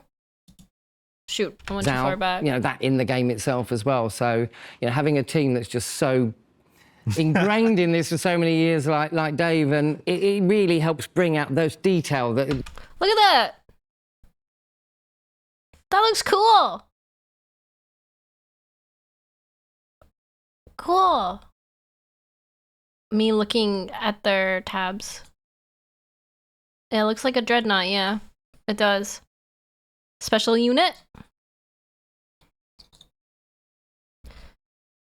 Enhance. Chat, enhance. What does it say? Are we gonna undercover some secrets? Secret tech? makes it authentic, and that's just such a fundamental Total War franchise pillar, is authenticity, and you can just see it coming out in this game in all the details as well as the bigger picture. So I think that's key to what we need to do to bring that out in the game. And again, on that connection level, we really want to make sure that we capture, again... Yeah, it does look like the load-up menu for units. The scale of these conflicts. So when we're fighting these battles, they're not just like one battle happening in an isolated pocket. You are the flashpoint. You are the most important force fighting in the most important place that will decide the event on effectively that. It says Dawn of War 4 Dreadnought art development. Does it? Are you trolling me?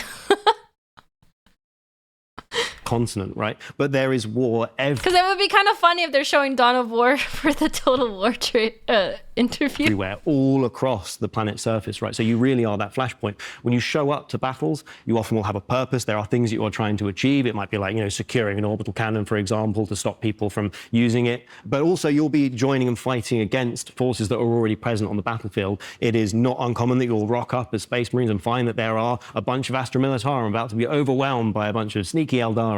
Or it might be that you show up as orcs and find that there's loads of really great Astra Militarum.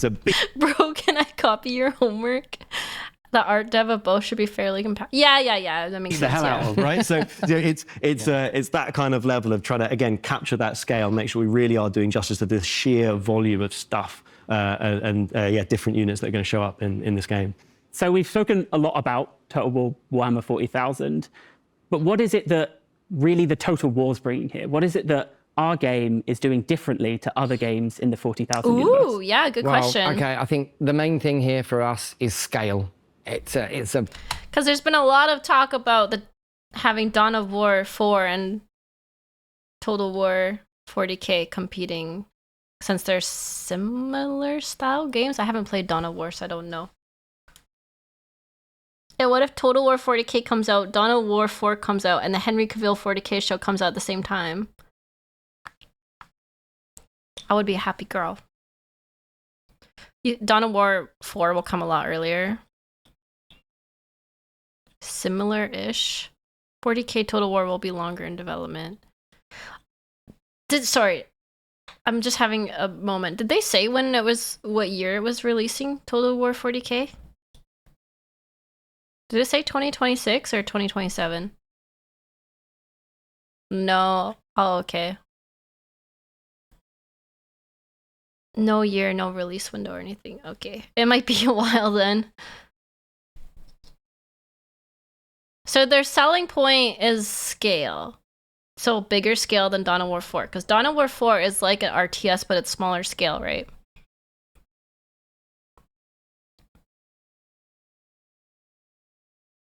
Okay. Fundamental Total War franchise pillar, for starters, but we've taken it so much further with this game. I mean, you literally hear the stuff Dave's talking about. You've got units and single entities on a battlefield, down there on the ground, and right from there, and the scale of the battles up to the scale of a region of a planet, to multiple planets in a system, to multiple systems across an entire galaxy. Oh, that's multiple huge systems. even for Total War scale. And it's like we are over the next years going to develop this out, and all the content and everything that fills up that galaxy. But the gameplay and the decisions you make and the way you interact with the game is literally right from down there all the way across the galaxy. Fantastic.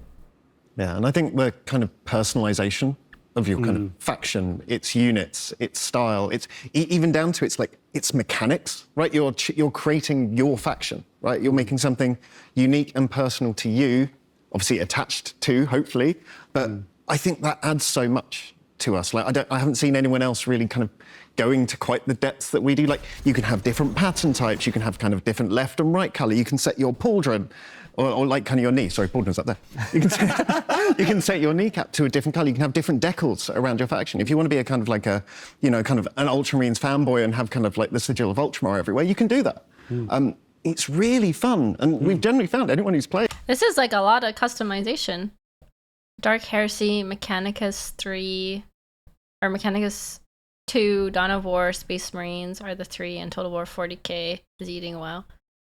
There's a lot of Warhammer games coming out in the next year or two. I hope that they don't make it like paid. Yeah, exactly. $4.99 Ultramarine Blue. I hope it's not paid cosmetics. Like every game, like every game ever. It spends a lot of time on that bit, right? Because you really want to make your own faction and feel that, and it honestly is great. It really, really takes me back a long way. Finally, of everything we spoke about today, what are you the most excited about for our players to experience? I think for me it is the customization. I know I've literally just mentioned it, but it keeps coming back as this thing, right? Like everything comes back to this fact that I think for the first time I've made my faction, right? Like they're uniquely mine. Yeah, no one that's else cool. will have a faction anything like mine, right? Okay, yeah, there'll still be Space Marines, but they're my chapter, right? Like this is my... That is cool. You can make your own chapter. I'm glad that they added that. I think it's really cool. I can make the Stimdom Marines. We're gonna be in the game chat. We're gonna be so badass. Yeah, the Stim Marines. Stim, it's you have to keep your expectations in check. I am cautious. But also I don't feel like I want to be too negative about it yet either, because there's really nothing to go off of. I'm just kind of like hesitantly excited. I don't really see the point in dragging it down when there's nothing really to go off of yet, you know? It's just like, oh my god, it was announced, I hate it. Well, they haven't really shown much yet. Cautiously optimistic. Yeah, that's a good way of putting it. We literally don't really know anything about how the game... Like, we know it's a Total War game, but we really don't know, like... I feel like we don't have anything concrete to really judge yet. My Force Commander, who I've kind of personalized, like, I'm controlling all that. If I want to have a Space Marine faction that's more about kind of fire mechanics, like I want flamethrowers and melters everywhere, I can make that. I can make a faction that's leaning into that. And that is my kind of way of playing, right? Because I love fire. Fire is great, normally. But that's the thing, is we're kind of letting you make your own kind of gameplay, essentially, right? Like, here are the problems, here are the challenges that the universe is throwing at you by battles and campaigns and flashpoints, but how do you solve that? How do you build the kind of ultimate faction to kind of deal with any problem that could be thrown at you? I think it's going to give so many kind of hours, maybe even years, hopefully, of like entertainment, of just making cool factions, hopefully sharing it with your friends and stuff like that as well, right? Like, and always comparing your kind of faction designs with one another. I'm really excited by that. I wonder if they're gonna make it so you can like draw your own, like upload your own, like what's it called, logo. Faction logo? Like, how are they gonna do that? Or maybe they just have like a bunch of presets you can use. No, that is not happening. I mean, it would be cool. I don't know how that works. That's a mod territory, probably. Oh yeah, I didn't think about the people who would ruin that with weird stuff. I was thinking of like cute designs, but you're right. People would probably put really weird stuff on that. Never mind. Yeah, you're right. Maybe as a mod. Well, all of that as well. But for me as well, it's something that's very different now with Total War, the Crusade Theatre concept, where, you know, we know how long a campaign can go on, how engaged you can be for hundreds of hours. I've done it myself for years, right? And then you go, great, that was a I was literally thinking Animal Crossing Acora. Yeah. I was like, I loved making my own designs on Animal Crossing. It would be cool, but then, yeah, I don't know. Maybe it wouldn't be cool. I don't know. campaign. I invested so much time and effort. Now I'll start. It's very replayable. I'll start another one as a different faction. Great. But now you play that campaign, and that's another part of that jigsaw of your own internal narrative feeding onto a higher layer that moves gradually across the whole sector and then the whole galaxy. To me, it's that whole campaign experience just being a part of your journey, not the whole journey. And to me, that... I wonder if like what the victory conditions are for this, if it's different. It's obviously going to be different probably, because how they're saying it is like you can finish a campaign, but there's an overarching campaign. So I wonder if the victory conditions are like smaller in this, so that it like contributes to a grand scale. So fundamentally new, and it just means it's just such a long-term experience beyond even our Exterminatus all massive long planets. campaigns for previous years. So Just that's conquer a the bit for me system that stands probably. out, I think. Yeah. Dave? It's kind Orcs, maybe? Probably something to do with the orcs. Maybe. Maybe It sounds like more mini I think campaigns. it's more like a litany of firsts, right? It's like, again, talking about the Lance Strike. It's the first time that you drag a Lance Strike across the battlefield, and the second time, and the third time when you use it to obliterate buildings, to drag across units. That sort of satisfaction is so super tangible. It's the first time you shoot a tank, right, and you see it like. I want Titans and Knights. Can you tell me? We're getting Titans and Knights. Like, that's my end game. I want a Stim Titan. I want a Green Violence Knight. Or Titan. Or both. There's Knights? Oh, I want a Titan. Can we get... Can we get a Titan end game? We saw Orc Titans, so they have to be coming. Knights are smaller, yeah.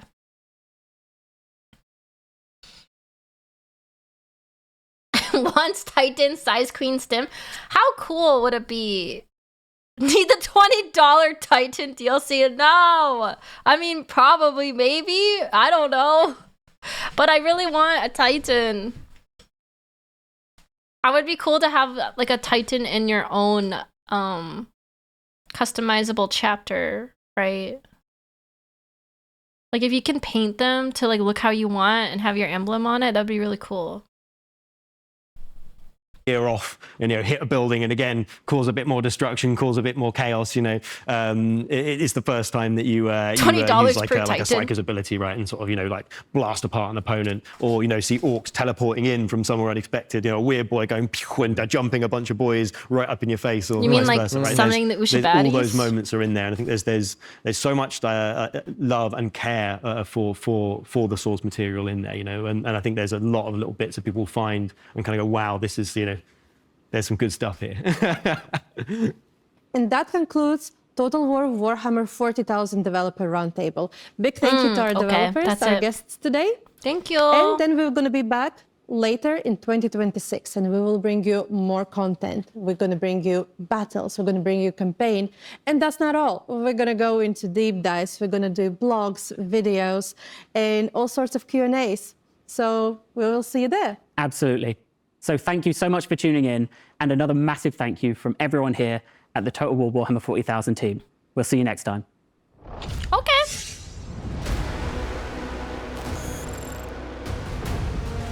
I feel like we didn't get a ton of new information. We just said the same things differently, but...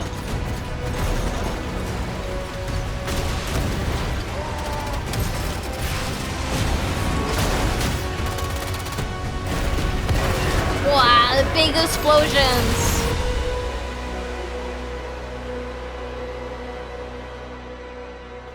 Every dev interview is kind of like that. That's true. They can't. I feel like they probably can't say much. They just announced it, so.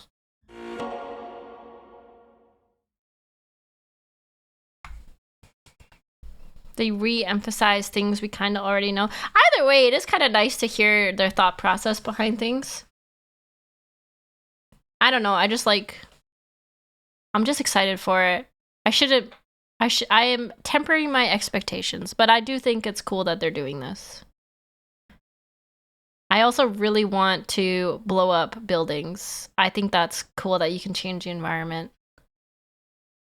The confirmation of custom warlords is kind of new. True.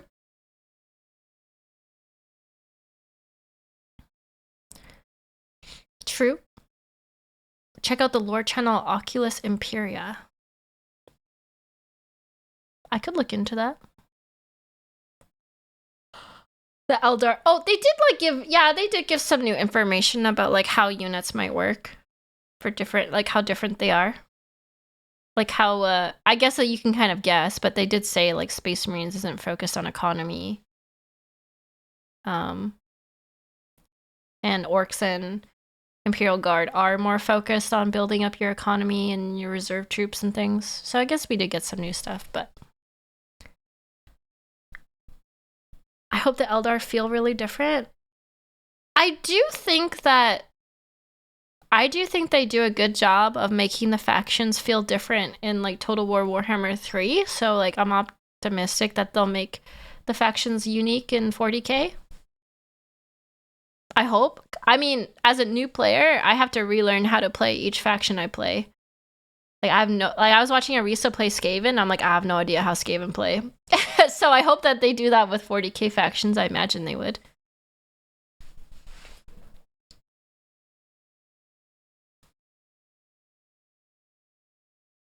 I want to play Skaven, but I have no idea how they work. Skaven looks scary to play. I did hear that Ikrit, I think Sotek told me, is one of the harder factions to start with. So good luck, Arisa. But then one of my first factions was Bretonnia, and that was also kind of difficult to start with.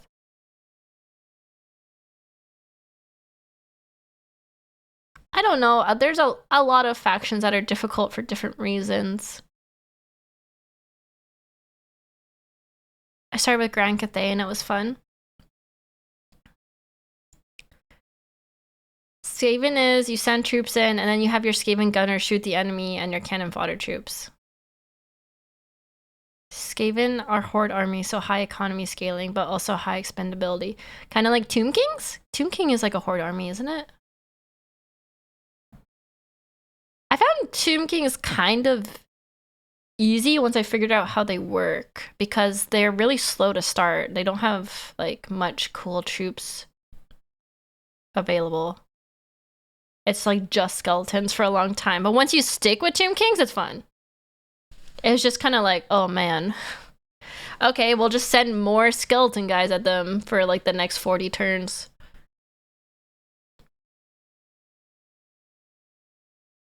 After the Tomb Kings update, it was easier though, I will say. Taurox can win his campaign on turn 2 or 3. I'm excited to play Taurox. I want to play an easy campaign where I just like murder hobo everything.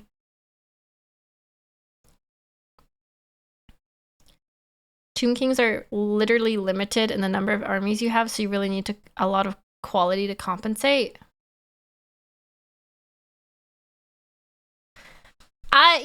Everyone tells me Tomb Kings were hard to start with, but I also feel like people say that about every faction, so I don't really know. I don't really know. Let's get the game up, shall we? Every faction is so different, so... Every faction is hard to start with. Either way, a new player starting a faction, any faction is going to be hard for them. I think Cathay and, like, Beastmen are pretty easy to learn, though, is from what people have said.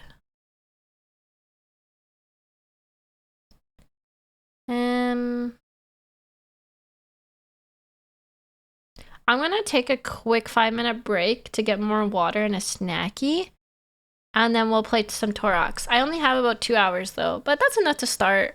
I ended up yapping too long. Oopsies. Oh, oopsies. Who could have seen this coming?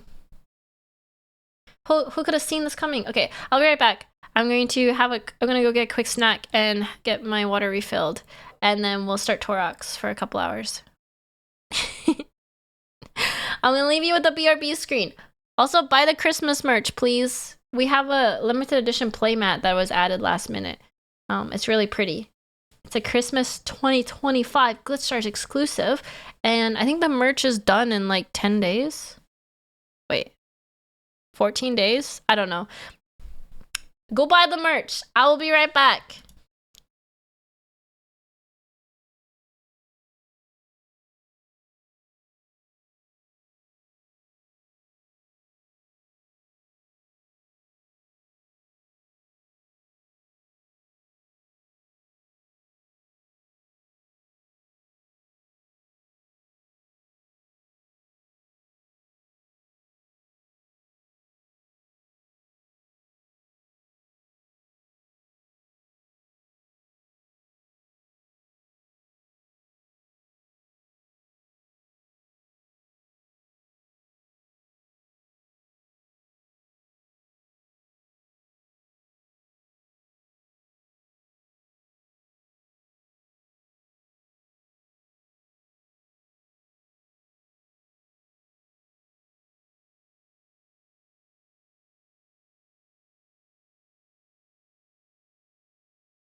Hello! I'm back. We're gonna start a new campaign here. Wait, let me make myself smaller. I had another piece of cheese.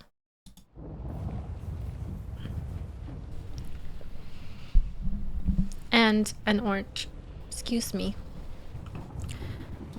Empire's blessings, yes. Alright, blah blah blah blah boo ba boo ba boo. Hi Stim, you're looking extra violent today. Well, thank you.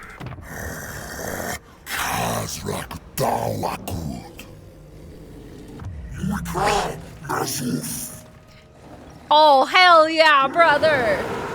Hell yeah! Torok's the Brass Bull Slaughterhorn Tribe. That's us. That's us. We're all in. We're all in. How come you don't have all the DLCs activated? I just haven't played the other DLCs, so I haven't activated them. I activate them as I play them. Starting army, we have Ungor Spearman Herd, Ungor Herd, Raiders, Minotaur Shields, Minotaurs, Chaos Warhounds. I wish Beastman looked this cool on tabletop. Some of the new Beastman models look pretty cool for fantasy.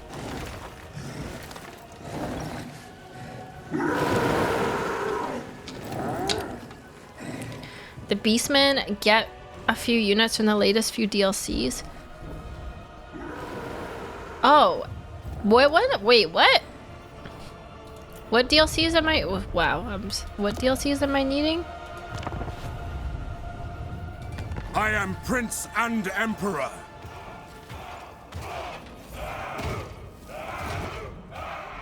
All you need are minnows, to be honest. What DLCs am I needing?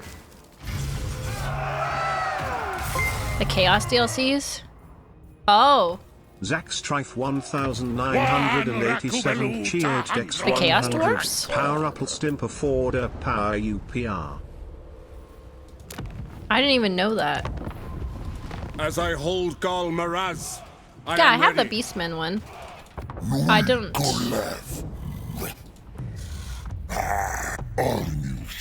Oh, these ones you're saying?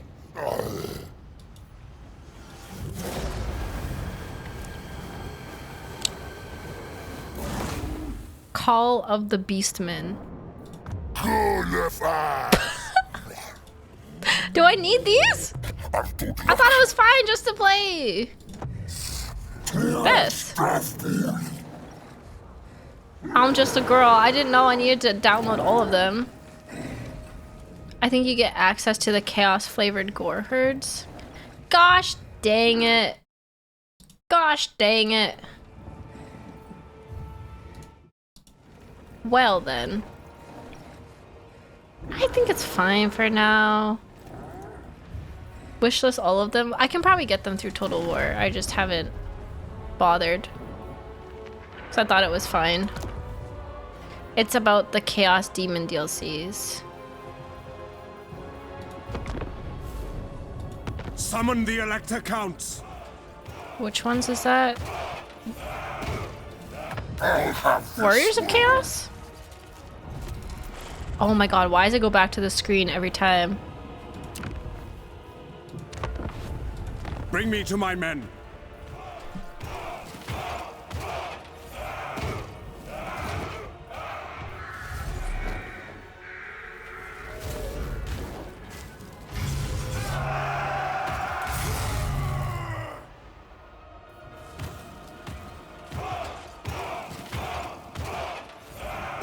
Torox is all Minotaurs all the time, so you don't need it.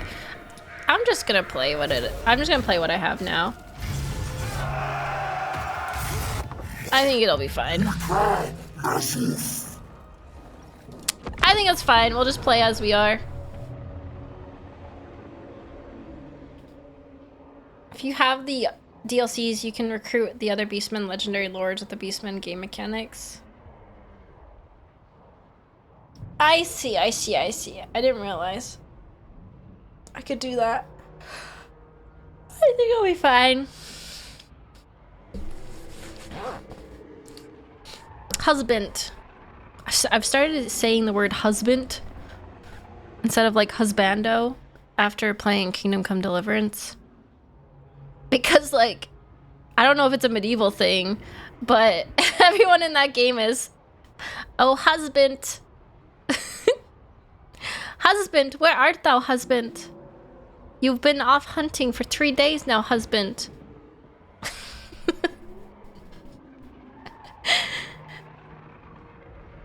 Stim, you're a fucking delight, by the way. Thank you, Mac. I'm so excited to kill, maim, and burn as a Torox. It's a big Minotaur man. Husband, you've lost all our money playing beggars. I did lose all our money a few times. I did do that.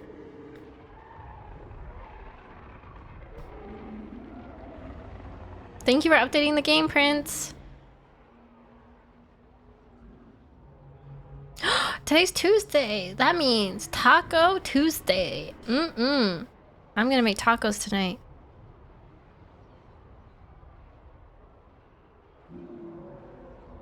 I keep falling asleep, but it looks like I woke up just in time.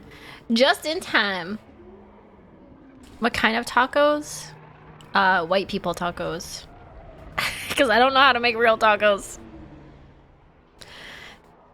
You know the white people taco kits? Those are the kind of tacos I make.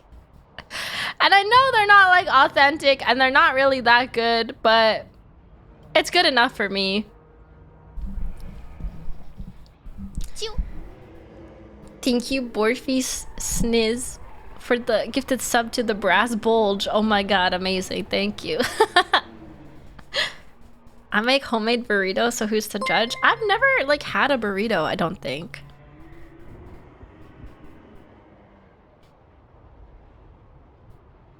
I know it's just like a tortilla with like a bunch of stuff rolled up in it, but I've never like really made one. I've never had Chipotle.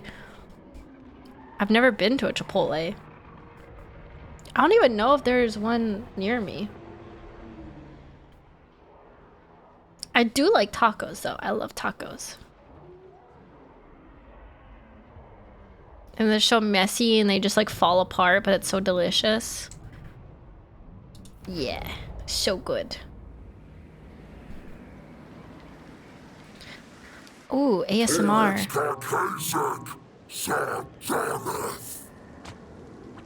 Torox dominates the world. Oh wait, hold on, let me change my monitor here. Ground beef with ancho chili powder, nice cheese, sour cream, salsa, and guacamole. I don't like sour cream though. I just put like lots of hot sauce on mine. Okay. The reward of dread panel is here. Okay. In return for the dread caused by your destruction, the Dark Gods offer myriad gifts. The means to improve your armies, recruit better champions, find new gear, or even augment your herdstones. Long may fear surround you. Long may fear surround you. Wait, I still feel like I'm really large. That's better. I don't want to be blocking the beastmen. A burgeoning war herd can only attract a limited number and stature of individuals, but that can be changed as the tribe progresses. Some will not be available unless you have the correct horde buildings or attained sufficient marks of ruination. Okay. Capacities, blah blah, okay. Increasing the capacity of units costs dread and are purchased via the button below each unit, group, or unit. This is like totally different, okay? Each time you use dread to expand the capacity of a unit, the cost of expanding increases. I can't read that. What? Why is that off the screen? Huh? Game? Okay, sounds good. Awesome, okay. A skill issue. The number of marks of ruination collected. Very informative. The number of marks of ruination collected and the units unlocked at various ruination levels can be tracked up here. Lords and heroes. Your exploits in ruinous destruction can be used to gain the servitude of savage horde leaders and ruthless champions. Having legendary lords join your faction costs dread. If inactive when purchased, they are added to your recruitment pool. Increasing the recruitment capacity of heroes allows them to be recruited up to the purchase capacity of any horde in the faction. What the fuck is this telling me?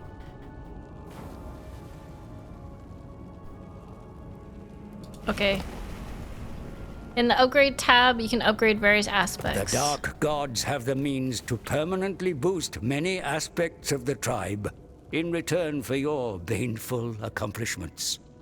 Even your mighty My baneful Hearthstones, accomplishments. most sacred monoliths of your kind, can be enhanced with greater power. I can't tell if I'm stupid sometimes or if the writing is like overly wordy to the point where it doesn't really make sense. I have to read it a couple times. I could just be stupid though. That there's a good chance. Dread can be used to purchase several upgrades. The items tab allows you to purchase special ancillaries. A trove of items sits Both? at the ruinous Yeah, master's give me fingertips, both. but can be acquired should you wish. These are special things. Okay. Okay. Beastman, brah. Path to Glory, the Slaughterhorn tribe. There's my Beastie Boys. Beastie Boys. Holy heck, look how big he is! Happy. Win battles with Torax to leave stackable rivers of blood effect in regions, spreading corruption and benefiting local chaos. Whoa! Send Torax into multiple successive battles to complete rampages. Torax the Brass Bull is a roaring, snorting engine of destruction who is rewarded by the Dark Gods for winning successive battles quickly. By continually fighting and sustaining his momentum, the Beastman Lord earns rampage marks. Okay, so basically just keep fighting people. Okay, this is reminding me of like a barbarian's rage. You basically just want to keep fighting and being in combat so you keep up your rampage, right? Raise hearthstones to establish blood grounds where you can gather marks of ruination. Multiply and strengthen your hordes. Fight and raid to maintain bestial rage. Oh, they have bestial rage.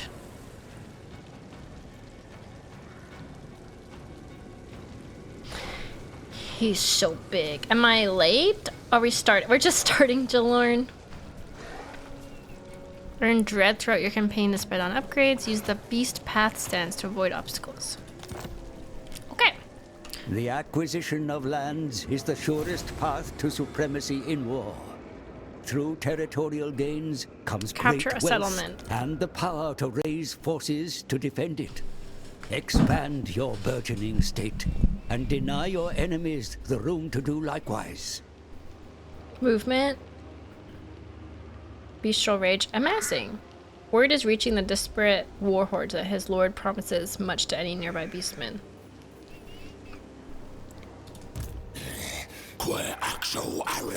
Okay. Join me, shaman guy, and attack. I feel like it's telling me just to attack, so we're gonna do it. Close victory. Fight. Hehehe. Our first battle. Ungor Raiders. Vanguard stock expendable. That's used in peasants. Expendable. Our first battle is a siege battle? I didn't even read that. Dang it. That's not fun. Oh well. It'll be easy. It'll be quick. We'll have it over quick. We'll just charge in and kill and destroy everything. Burn it down. Torox doesn't care about gates. Man, I love the Minotaurs. Torx could win this solo? I had to look at what my troops do. I haven't even looked at them yet. Okay. Pull out the butt ladders. Assemble! What are we looking at here? Where's the guy? I've never... Are these Dark Elves? I've never fought these before.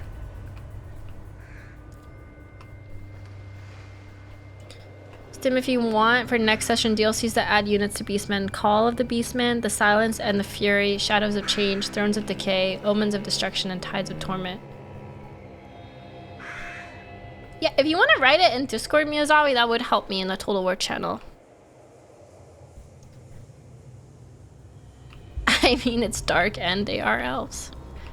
Yeah, this looks very edgy, very emo. All right, let's... Oh. Okay, nice. I got archers? Chaos Girth. Did he say Chaos Girth? No. Beastmen. Angors. Cloverman. Zagab Arbath. Angors. Okay. I'm just hearing things, I guess. It's not a surprise.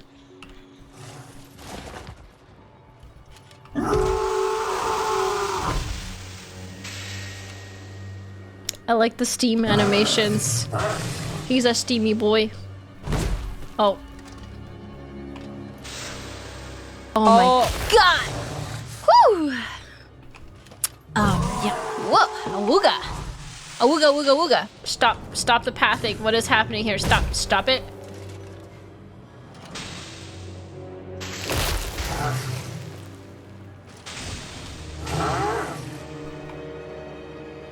Ah!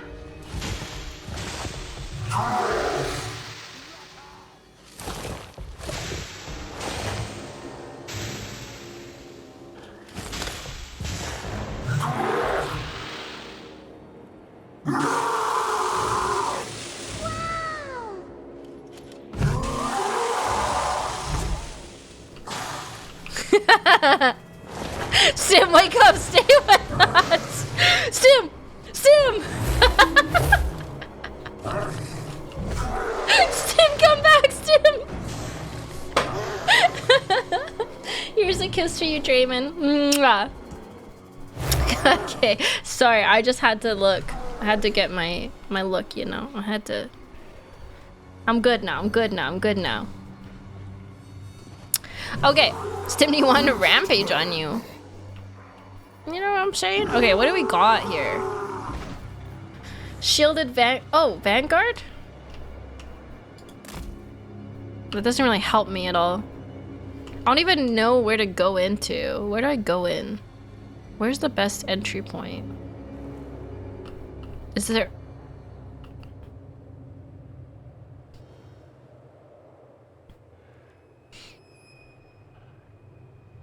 Maybe over here? Maybe we hit him from behind. We go through the back door.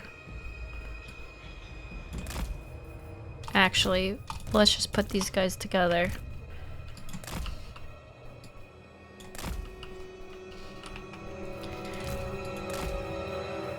He's armor piercing melee. Oh, I got a spellcaster.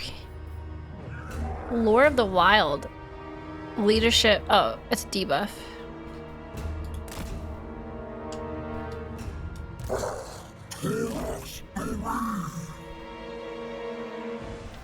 Shut up, chat.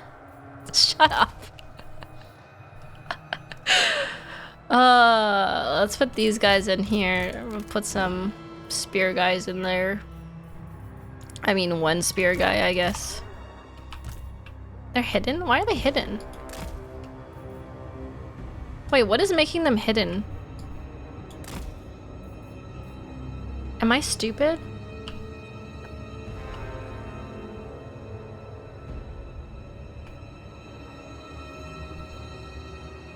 Oh, because the stock? Oh, sneaky. I have never used stock units before. Okay.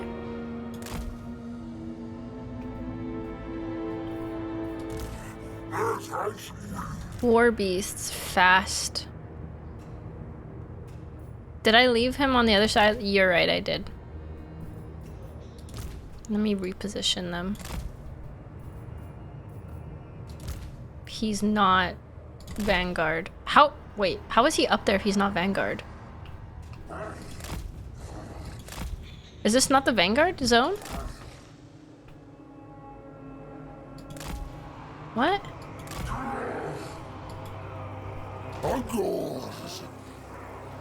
Vanguard to Beastman. He is? Anti-large. Stop. Oh, he is. It just doesn't say there. Okay. Alright, alright. These are... Oh my god, I have so much Vanguard deployment. This is so different. Let's put... We'll split them up, I think. Like this. Minotaur shields.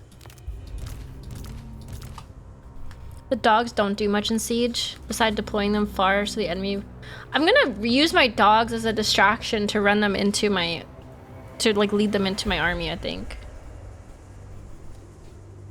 I think that's what I'm gonna do.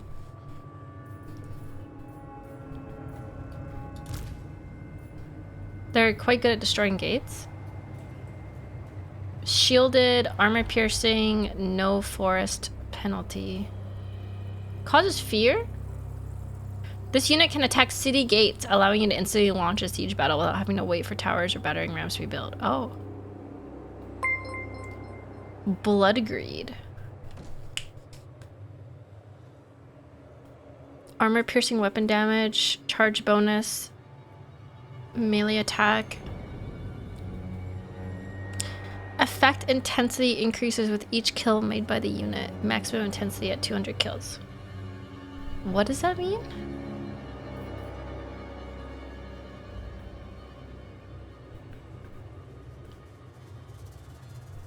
Oh, it's just their bonuses go up by a multiplier depending on how many kills they get, I guess? Is that what it's saying?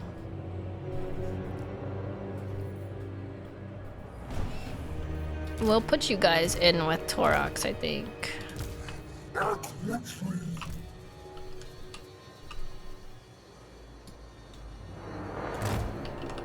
Oh yeah, look at my Minotaur army. You can go with the archers. And what does your spell do? Oh yeah, it was a debuff. Okay.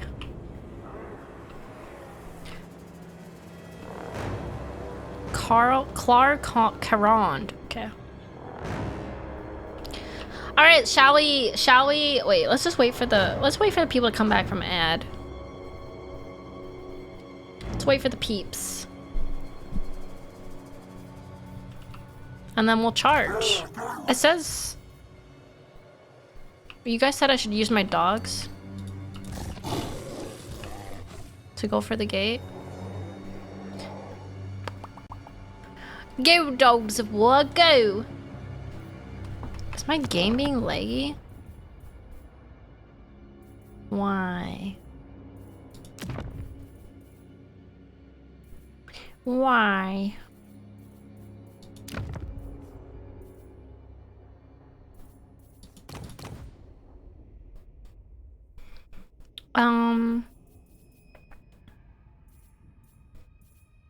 I don't know,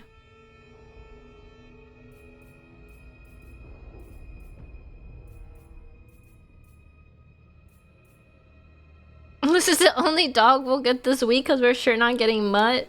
I'm gonna try my best to get Mutt, okay? I'm gonna try my best.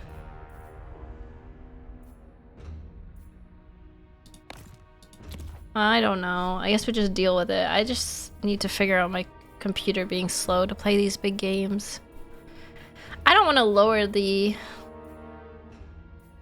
I don't want to lower the graphics more. Okay, let's just go. It's weird. Why is my model lagging so much? It never lags during Total War.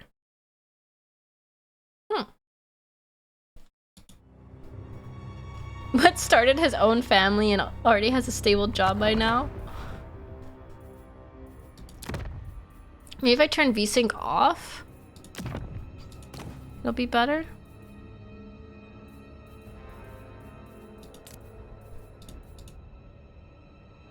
Oh.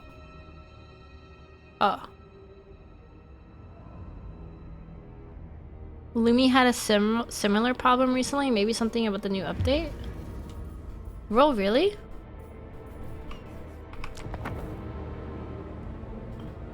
Oh, this seems to be worse. This seems to be worse. Never mind.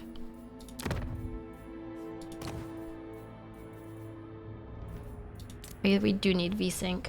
Drop the shadow quality.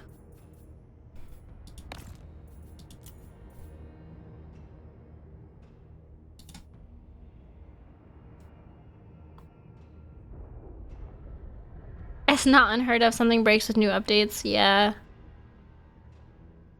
They definitely changed something. Still not great.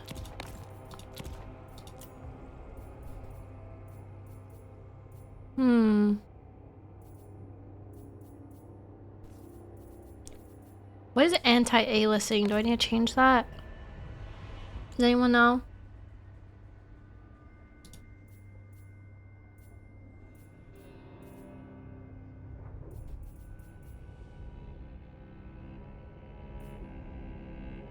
Maybe uninstall the Naked Minotaur mod. I want to keep my dismemberment though.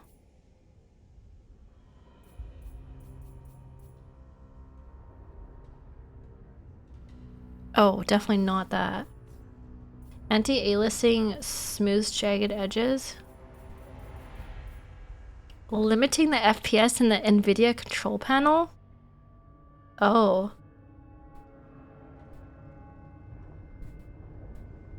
That sounds hard. Wait, is there no limit FPS on here?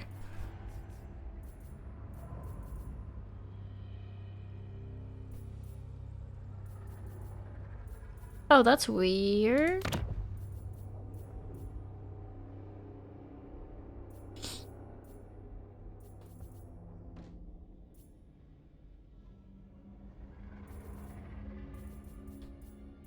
You had to force it outside the game. Hold on. Okay. Force it outside the game.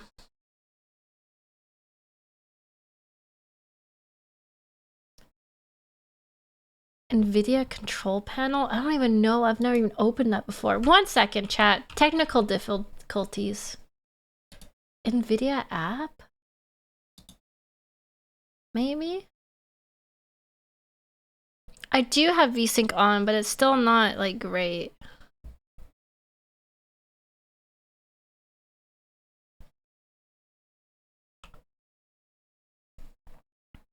My app has to update? Oh, maybe I have to update my drivers. Hopefully that's not... I never remember to update drivers. I probably shouldn't have to. We'll see what the NVIDIA app says. If you change things in the NVIDIA control panel, it might crash the stream.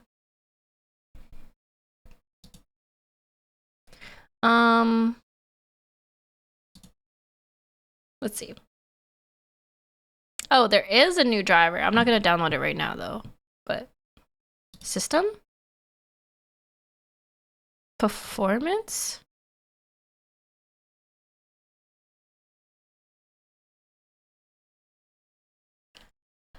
Where would the FPS be in here? Settings?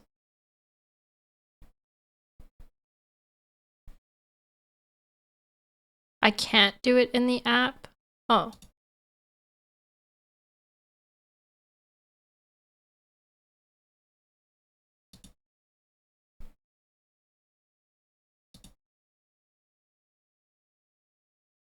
Hold on a second.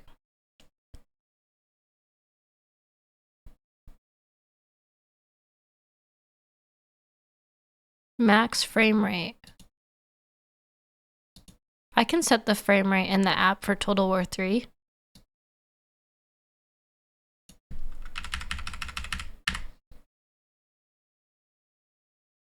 Max frame rate 60 FPS, Total War Warhammer 3.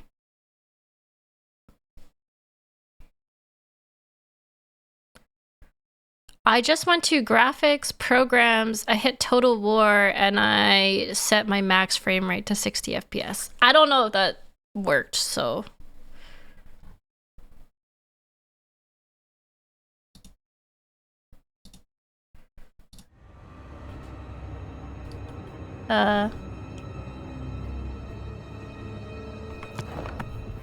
Game restart. Okay, let's restart. I'll be right back as I restart the game chat.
Okay, let's see if that fixed it. I guess the thing with streaming is you never know if it's gonna be a problem until you play it live, because it works fine. It works fine off stream, obviously, because it's a way less resources. And then you go to stream it and suddenly everything's messed up. It's like, oh, okay. Oh, okay.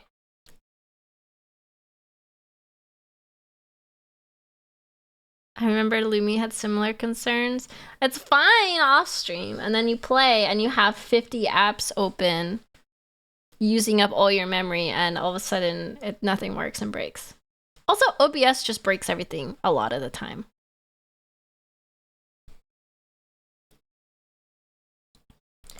Don't want to be a downer, but I'd be surprised if the frame limit will do anything. I don't know what else to do then. I could try turning the graphics down. It's really annoying, so it was working perfectly before. I know what you mean. Recently with Witchfire and Space Marine 2, I play them offline. It's totally fine. The moment I turn on my browser or OBS, oh God forbid. Yeah, everything just breaks. Reduce the resolution? I could try that.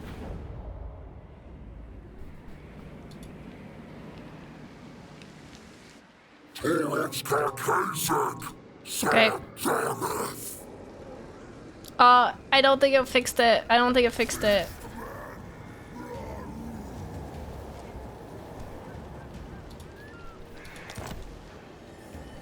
The acquisition of lands is the surest path to supremacy in war. Through territorial gains. Okay.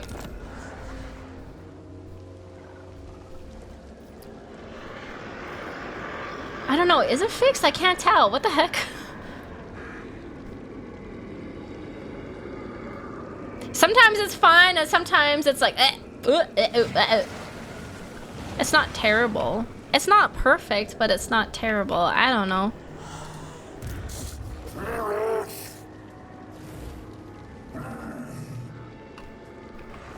Let's just check.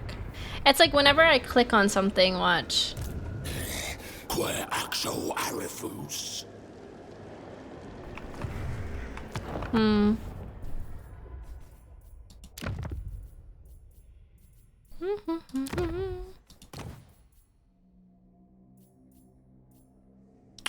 Someone said change the resolution?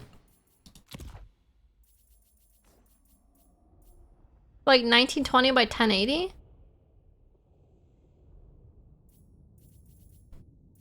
Would that help?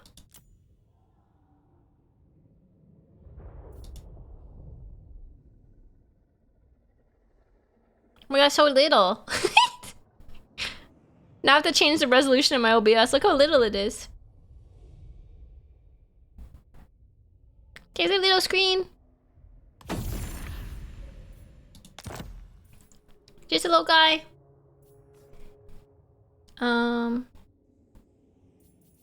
Oh yeah, it's probably gonna screw with the mouse tracking. Yeah, it did. Fuck. God damn it. Now the mouse tracking's off. Ah!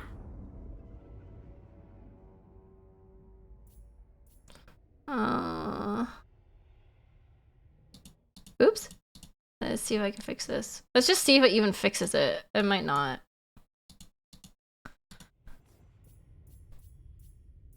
Run in window? If I ran in window, would it be better?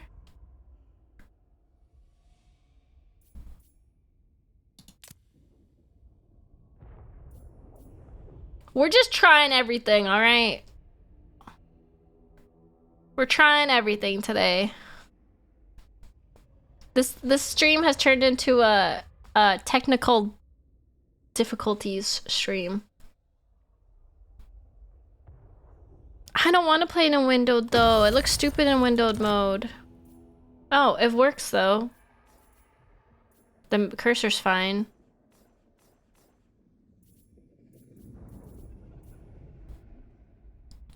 But it looks stupid in a little window.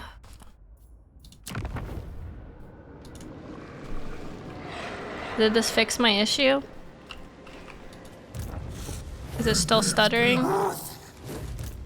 Oh, it looks fine now. Oh my god, look at everything went red.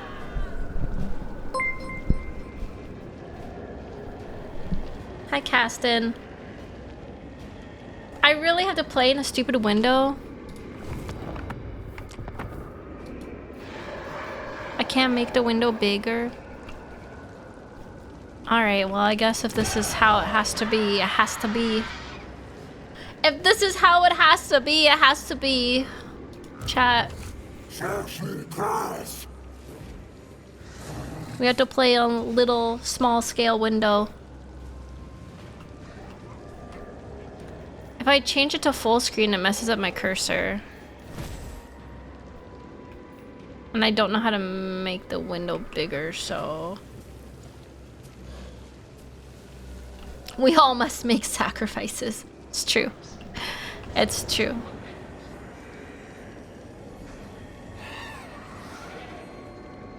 Some people really don't like that the cursor is off, though, and I can understand that being annoying.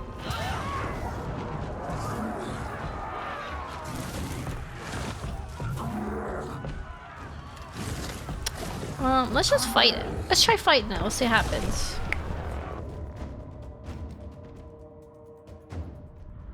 I forgot the shaman! Fuck!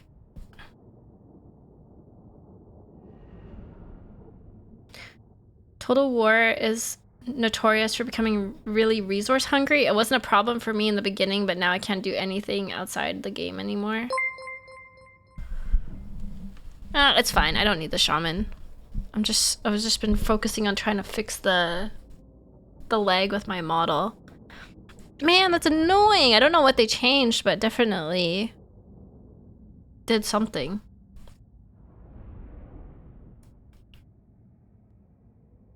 Dread spears.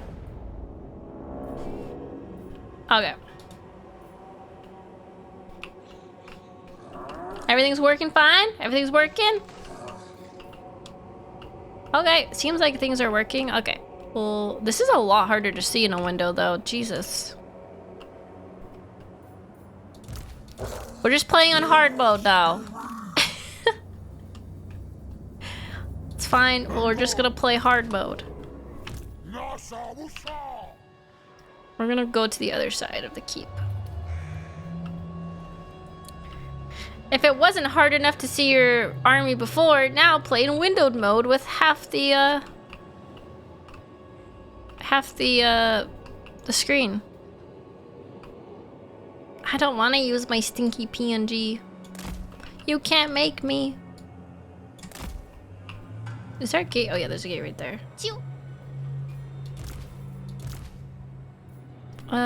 Archers, were these stock? Oh, these are stalkers too. Okay, nice.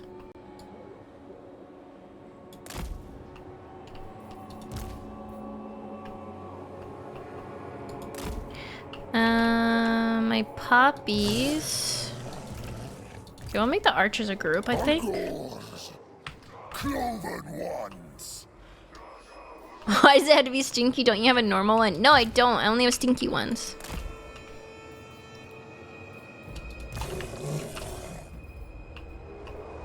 Let's put these in front, actually. They can just go for the door.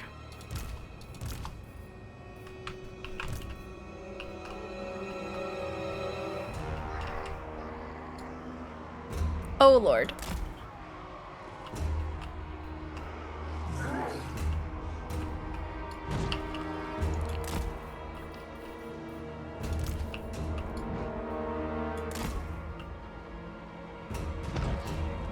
You don't use groups, Huskar? That would drive me crazy. I like just being able to click on a group. Okay, well, we don't get to play our shaman, but you know what? It's fine. We're just gonna full send it. That is the gate, right? Yeah.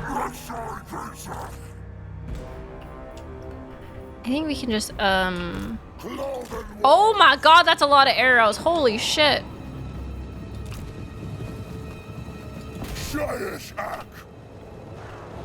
Cover them! Oh my god, this dog's getting messed up. Hi, Luton. It's okay, we've been dealing with tech issues. Total War changed something and now my game broke. Oh, maybe I should actually back up so we are not just taking arrow fire. Move back, never mind.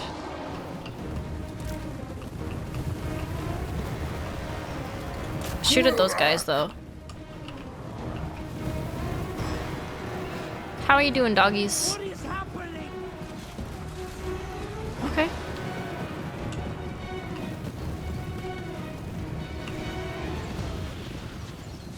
Shoot at them! Shoot at them!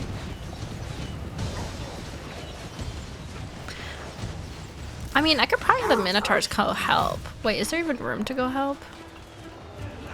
No, there's no room to go help. Can they break down something? Can they break down another part of the wall? Oh, they can go over here.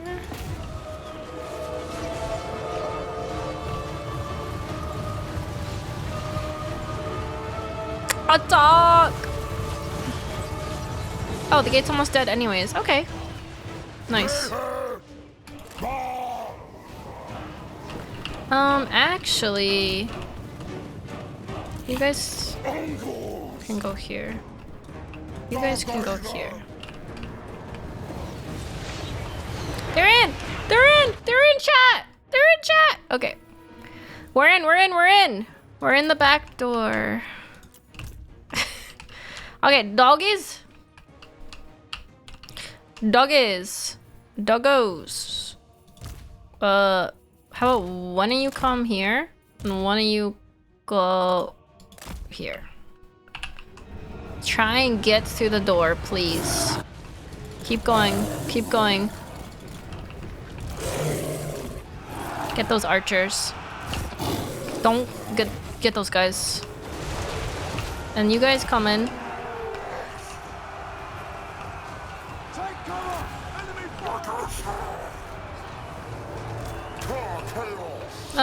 Archers? Is there anyone up here to shoot? No. Just come in then.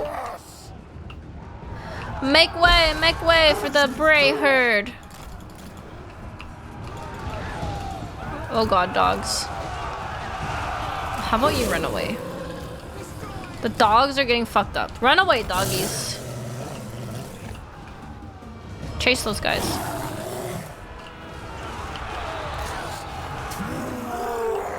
Okay. Okay. Like, can you like line up here or something?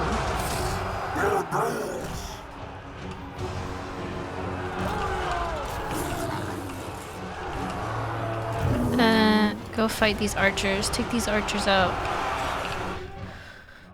Okay, what's going on here? These guys need to like come in the wall.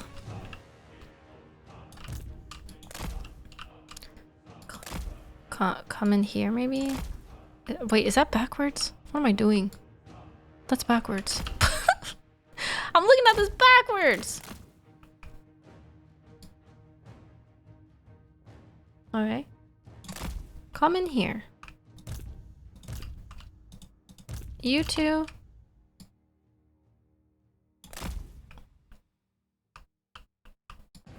Can you... Why is the game being like this? It's not allowing me to drag it? There we go. Assert dominance by turning your back on them. And what is exactly happening here? Treat the Minotaurs kind of like cavalry.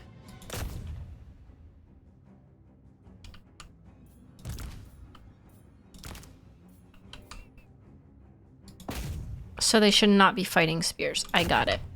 I gotcha. Okay, Minotaurs, don't be fighting spears. I see. These are shields. Should this Minotaur shields be fighting spears though? Are they? I think that's fine, isn't it? Shielded armor piercing. Woodsman. Maybe not. I don't know. I guess they can fight these guys too. Actually, can they come Oh, they're right there. Okay, fight those guys too.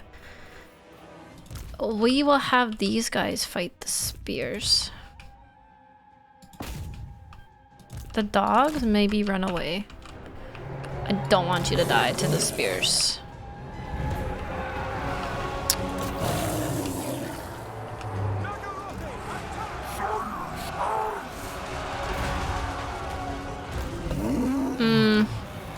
I don't really have anything to help with these spears right now. That's kind of not good.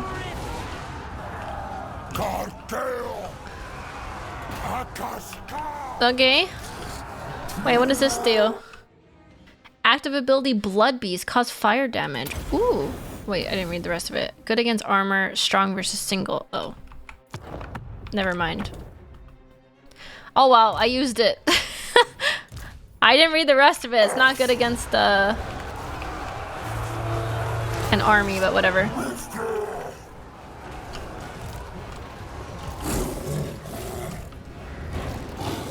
These doggies come from behind on these swords. Or no, on these...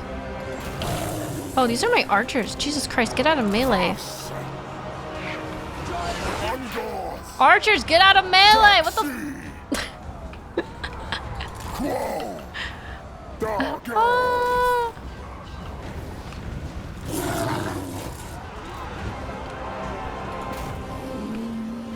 What is... Oh.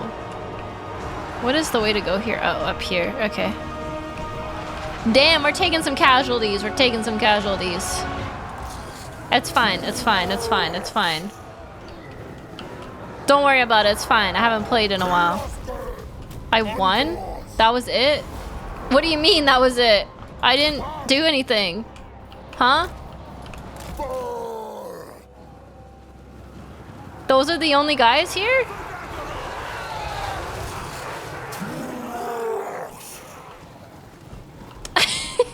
Okay. Minotaur smack. I guess this was just their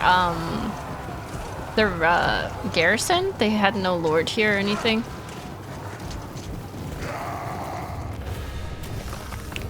"69 kills on Torox. Nice. Nice. Losses 155. Oh yeah, baby, 69. Oh damn, look at the Minotaurs. 170, 122. They did a lot. Shared X100. This guy did 0 kills. Well done, my beast boys. Now, for those of you who are most sweaty, you have unlocked access to my personal natural hot baths. Let us together be enrobed in beast musk. What? Luton! Half my army was outside the wall the whole time.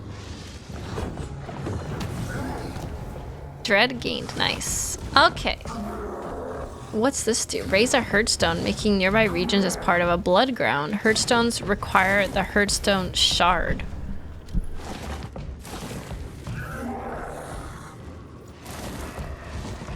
Raise and advance, loot and raise.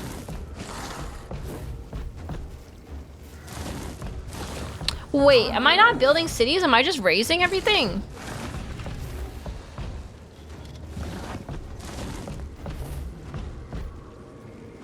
Correct. Oh shit, this is a totally different game. Okay. Loot and raise. Oh, was I supposed to build a herdstone? Oopsies. Oops. Herdstones are important for advancing your campaign. Oopsies. I got nothing here. Chaos. Can you? Yes.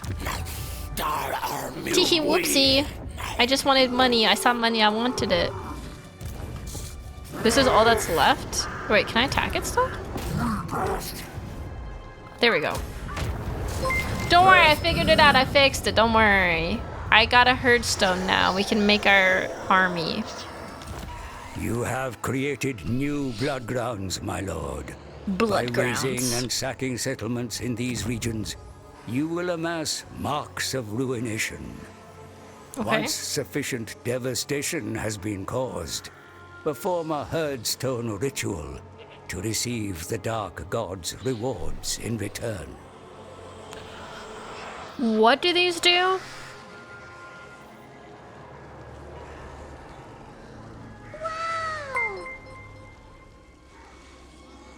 Ax0700 cheered X100. Your playstyle is basically, go to a region, raise a herdstone, raise everything else in the region, complete ritual, move to next region. I see.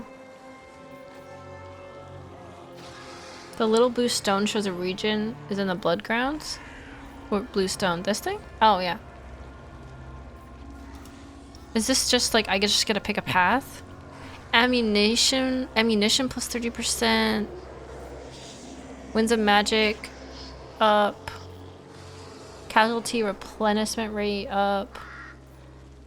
Campaign movement minus 30%. Small chance of plague breaking out. Vigor in battle.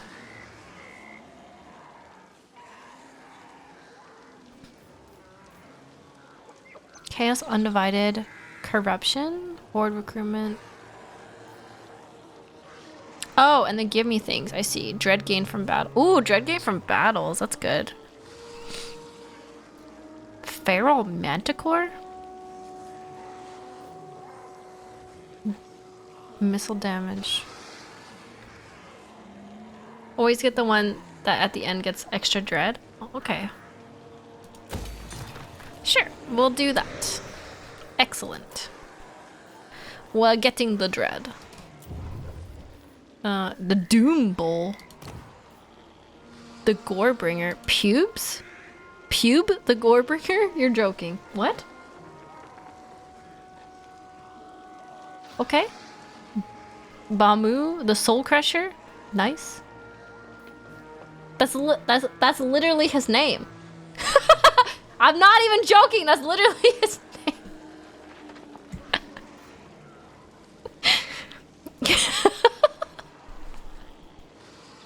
Pube. How do you else say that? How else do you say pube?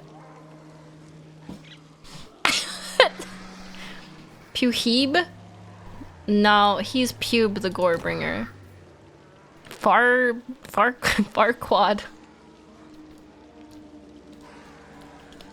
Farbagu.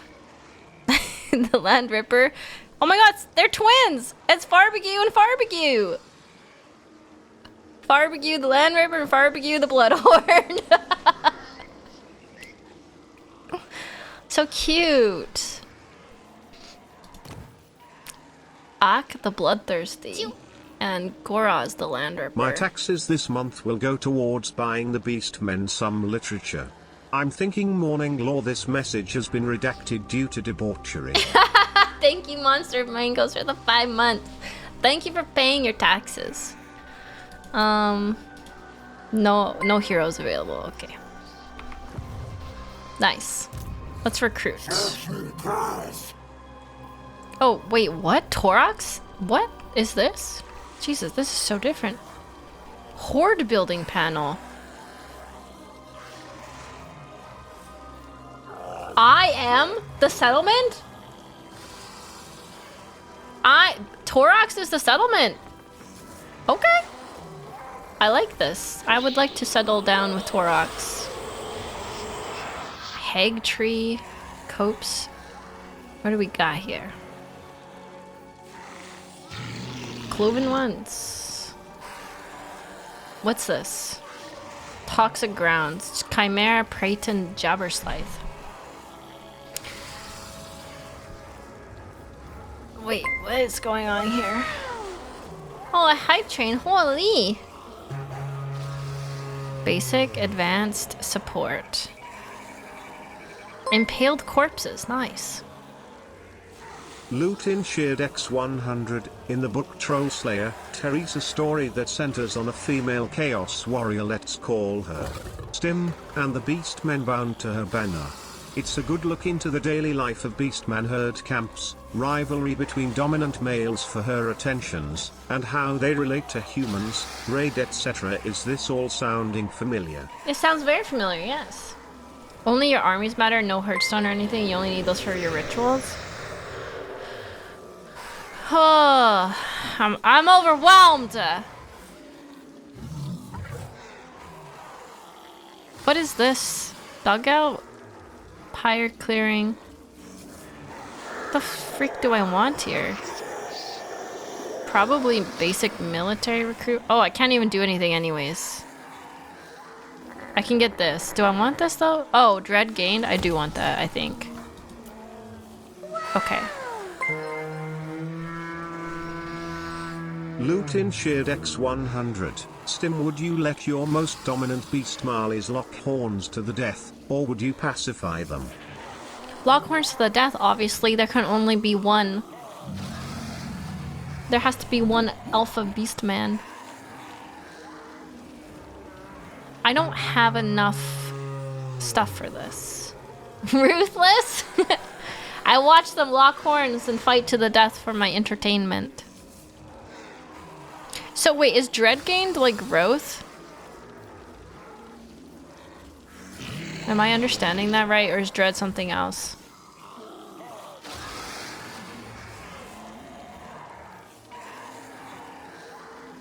No, it's currency.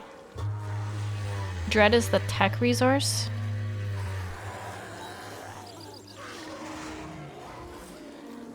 Where does it say growth anywhere? Hero recruitment.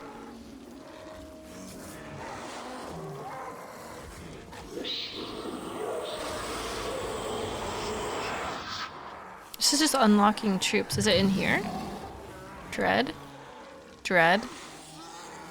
The green one? This? Am I in the wrong panel? Income? Dread gained? Dread gained? This is all dread. I don't think this is right. What's this one? Horde growth, horde recruitment, horde growth, horde growth. Oh, this is the growth. Okay. And what is this? This is just different. This is different units. You need dread to unlock things. That's why they are called dreadlocks. Oh my god. Take me out back and shoot me. That was awful. It was awful. It was awful.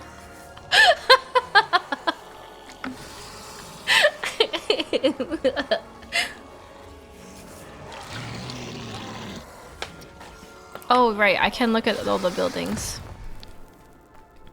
Support, advanced military, basic military, horde encampment. I see.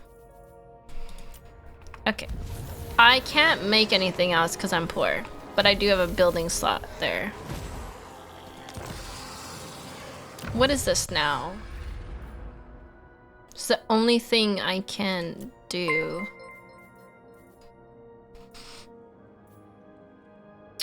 This is like my research stuff. I can only do plate of the no horns, I guess.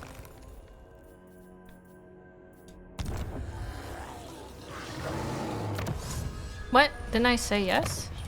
Oh my god. There we go. Rewards of dread? Oh, this is where I buy stuff with my dread. Fun fact, if you sub to tier 3, you're actually enrolling into the Sim Peasant Arena Battle Royale, a fun one survivor only battle to the death. More details to come soon. If you sub tier 2 or tier 3, you help me go partner plus. And you get to be in the special cool kids chat, I guess. Missions. Oh, diplomacy. Ah, here's my skill tree. Melee attack. Sounds good. Wait, what's this? Brass body. Ooh! Oh, it's an ability. Ooh. Okay. Drenched in blood.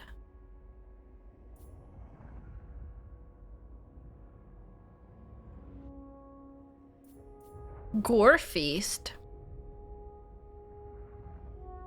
Ooh, that one looks good.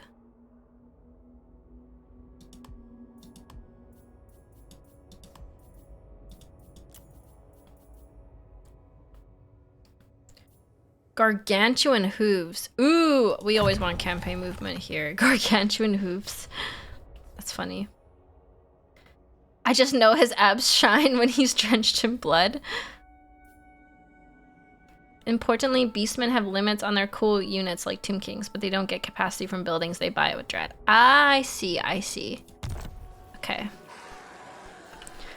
Alright. How do I recruit then?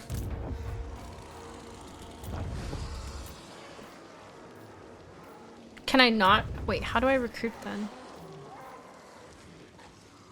I have to... I don't think I can recruit. Can I? Oh, army panel. I'm stupid. There's a whole panel for this. I see now. I see now.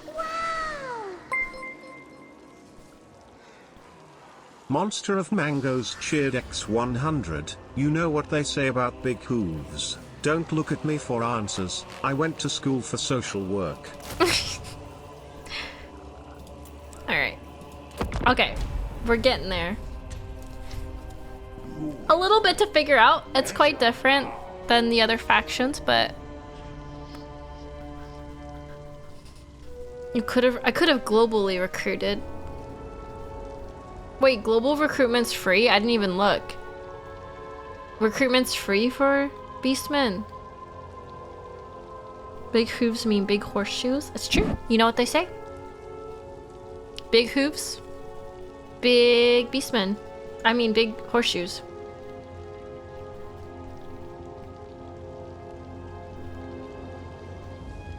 Hi, Zaber!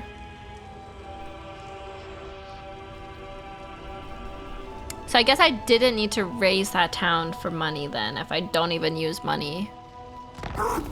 Accumulating marks of ruination will pave your way to greatness. Okay, that's cool. You are the children of chaos, as much a part of the ruinous Savage powers hybrids as of the human and holes animal, that blah blah sprung blah from blah your blah blah. head. They strive Your to blah blah blah kind blah blah. yearns for the- Okay. You use money to build up buildings. Oh, I see. Okay. Blah blah blah blah blah blah. I can do nothing else, so we can go attack the next city.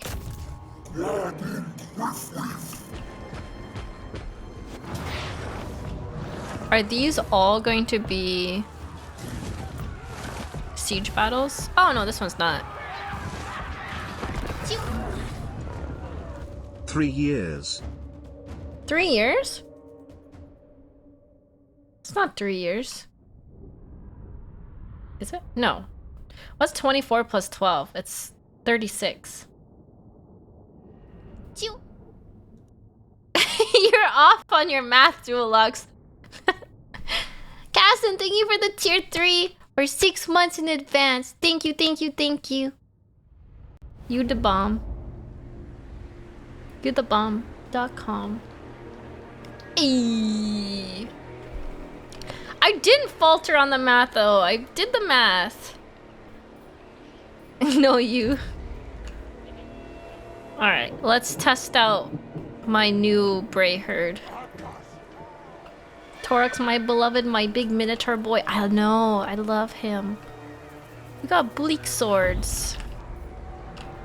Is this it? They gotta be hiding. What the? Okay. Alright, I got my shaman now too.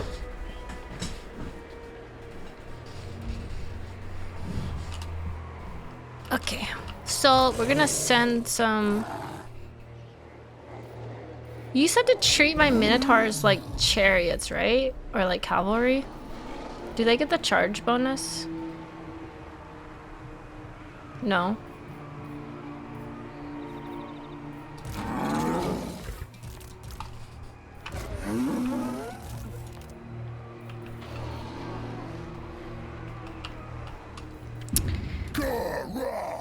Garah! Garah!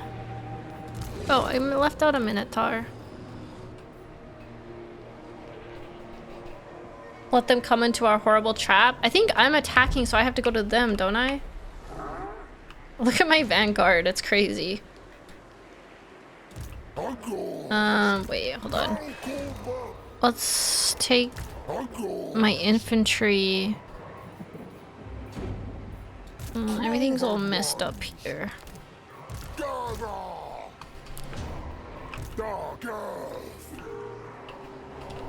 The Minotaur have very good charge animation. They work well on charge.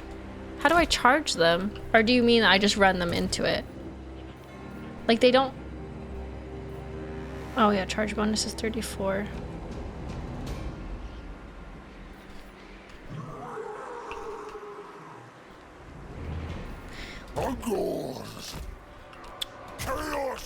Put some spears on the sides. Actually, I'll put no, I'll put it on the side. Don't worry, Luton. I got this. I got this. Handled.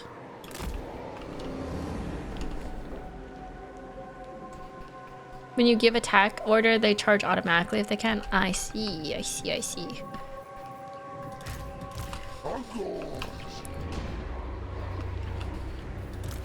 My doggies. Yeah, you guys can go up to that archer there.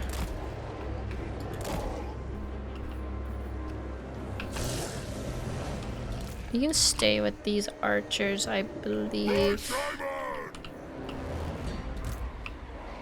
Oh, you can't deploy up there. Go here, I guess?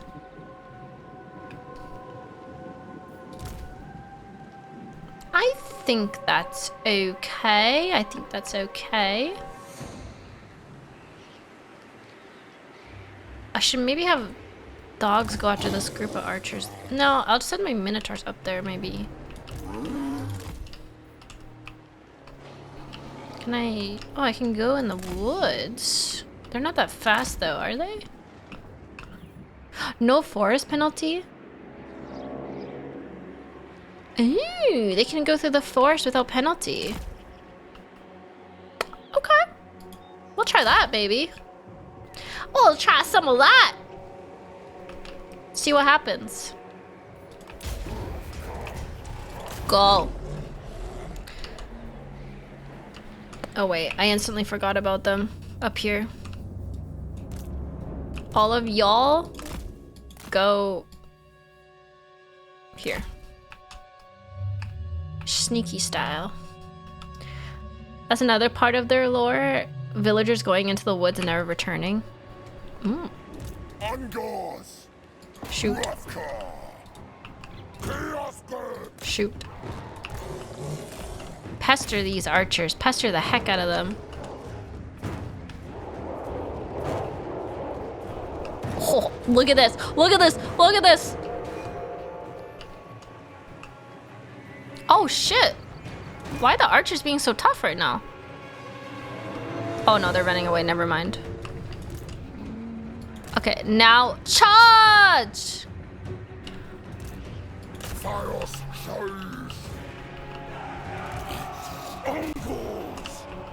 Charge these archers!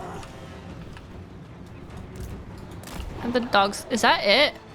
This feels kind of bad, man. Feels kind of bad, man. This is a bit overkill. I don't know if this was necessary. Torox is getting blue balled in these battles. We don't even need Torox. That's the thing.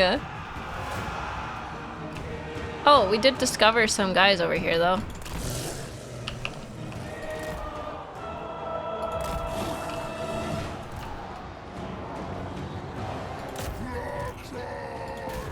Have him come fight these spears, I guess.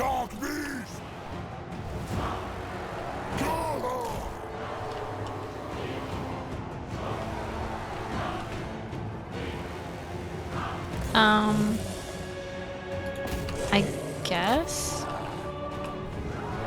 Okay, let's watch the carnage now.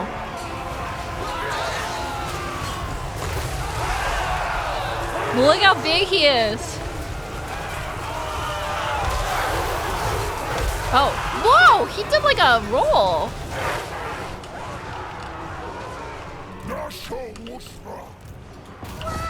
Nice. Okay, where's the Minotaur at? Monster of Mangoes cheered Dex 100. Torox watching these battles in the corner chair at the Holiday Inn. What? Torox watching these battles in the corner chair at the Holiday Inn? That's crazy. That's actually crazy. That's so funny. Let's finish them off with the doggos.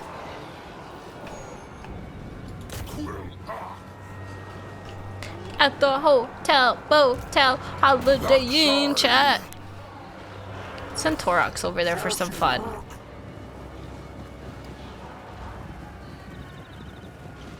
Go, Torox! Oh man, he's so slow. Ooh, look at the big stompy.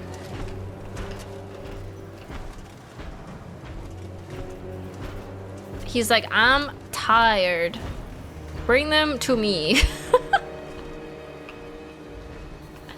He's so slow. Look at, he's tired. Oh, never mind. Got a second wind. Got a second wind.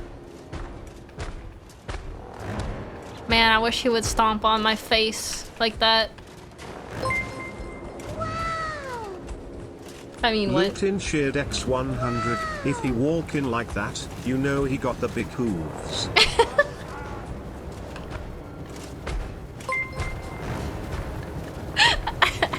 K4ST3 and cheered X100. Of all people, I didn't expect Stim to cuck Tauros. I didn't. He's just like, you know, he's saving himself for the good battles. On the face? Forgive me. It's too late. You will never be forgiven. You will die for your sins. He's saving himself for marriage, yeah. Exactly. Does everyone else group their units, or am I like weird for grouping my units? I feel like I need it to be organized. Otherwise, I don't like it when it's not organized.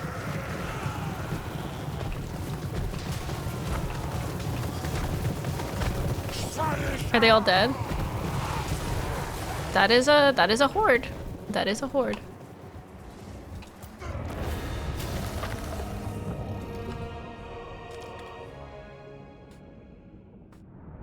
Oh. I know about grouping informations, I think. I usually don't bother because I just add micro it, ADD micro it all.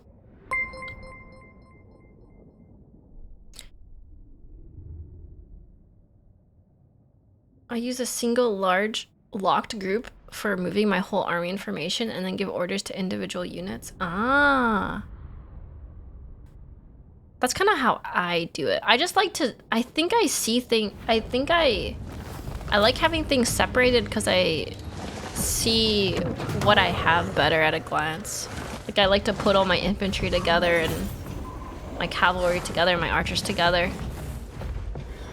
And then sometimes I'll split up individual units, but I don't need another Hearthstone, so we will. I don't even need replenishment. Really?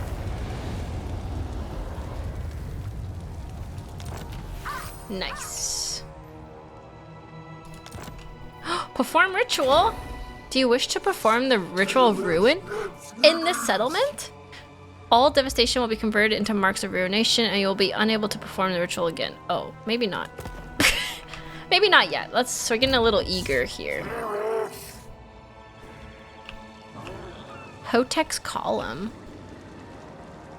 Oh, this would be a new Hearthstone. Can I build stuff now? No? Okay. That's fine. That's fine.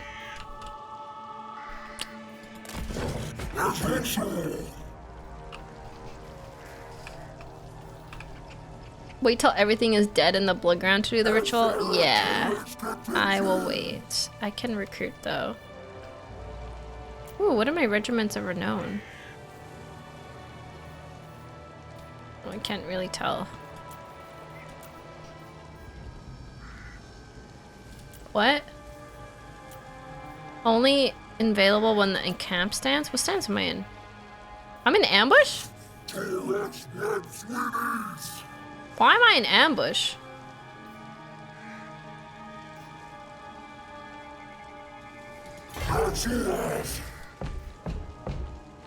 Plus 25 whilst in stance.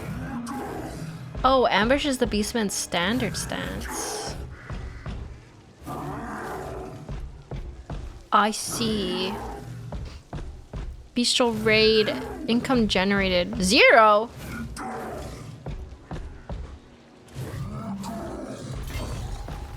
Maybe I don't need to be juggernauting all over the place. I see. Okay.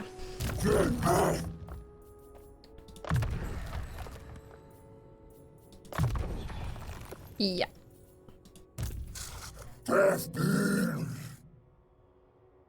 Devolved.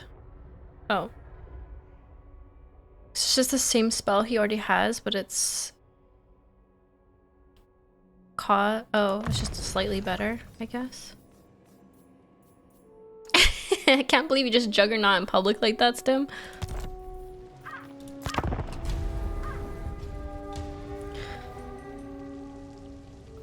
Dee doo doo beep oop ba doop. Feed. Oh, did you guys see the feed Stim? Did I wasn't even paying attention to redeems. Did you see the cookie? Did you feed the Stim peasant?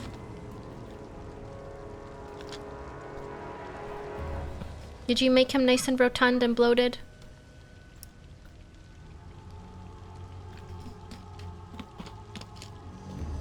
Ah, he's so hungry. He's a hungry little guy.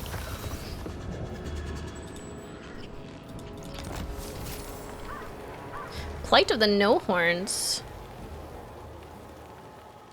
Okay. So what do these do? That's difficult terrain. Hidden. Immune to attrition. Juggernaut rating. Plus 25 movement. Income 0. Bestial rage. Plus growth -5. Immune to attrition. But no diplomacy. Vigor in battle is tired. Income from rating -25. I don't see the downside to Juggernaut rating if I don't need money. Lutin cheered X100. I imagine Stim as the 2 lemon grabs, and Stim peasants as lemon sweets. Being twisted between her variable attentions, love, or control, or destruction.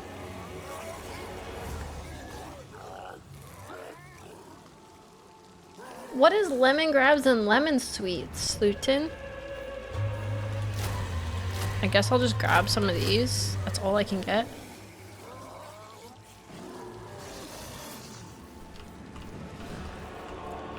What? Unacceptable? Oh no, what? Oh, nice. Raining blood, world bane. Speed. Come on. Actually, maybe ammunition's good. Wait, Weapon strength, dwarves, high elves, wood elves. I'm fighting dark elves right now. Okay, let's do that. Adventure Time character? Oh, I've never seen Adventure Time.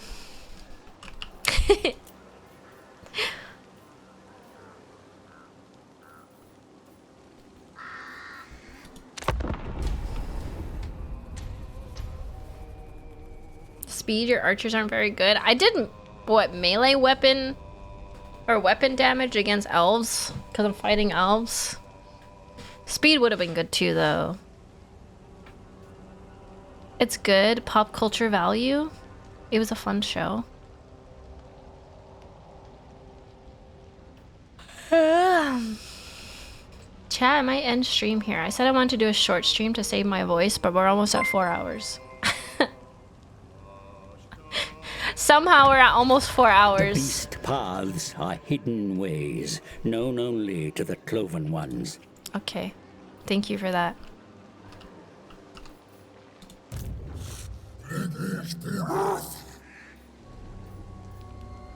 So what do I need for this?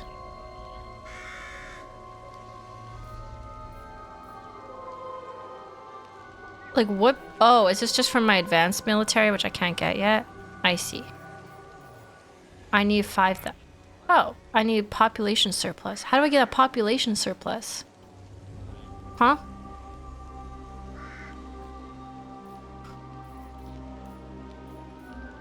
How do I get that? Next turn? Wait, how do you know that? Oh, like this? I need this to be 1.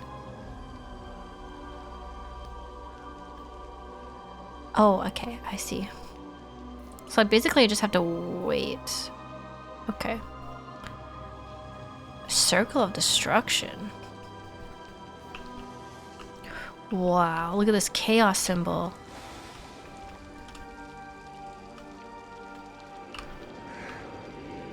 Circle of Destruction. Sid and Ramon. I like how their names are just Sid and Ramon. Where mine are like pubes. They're just normies. We're gonna destroy them with their pubes. Okay, but it's Sid, which is edgy. Alright. Pubes at the power. Wait, did I take everything in this area? What am I missing?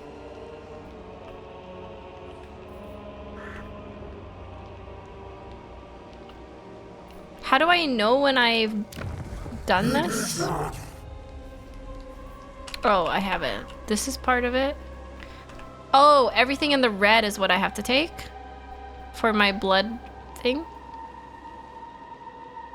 I'm guessing. Oh, so I have to take things outside of the province. I'll just have to put another herdstone there. Ah. I see. Okay. Well. Good game. Good game. I wish that the game didn't break. I may look into how to fix my game without being in windowed mode, because windowed mode is very annoying. Well, I'll look into it. We'll see if there's a better way to do it without breaking my model. I don't want to use PNG stim. PNG stim is not real and will hurt you. Thank you for the head patties. I'll see you tomorrow for we're doing really different reacts tomorrow. We're doing Kentucky ballistics and lockpicking videos. Basically how to commit crimes. So that'll be a fun react stream tomorrow. I'm excited for that. Gundad is very fun. I want to see the 50 cal videos. Like you know, the one where he has a video about a T-Rex, so we'll watch that. Lockpicking lawyer? Yes. Isn't lockpicking lawyer the one that's like you can open a master lock with another master lock? I don't know if that's the same guy. That's McNally? Oh, that's McNally. Oh, I don't know lockpicking lawyer then. Maybe we'll watch lockpicking lawyer.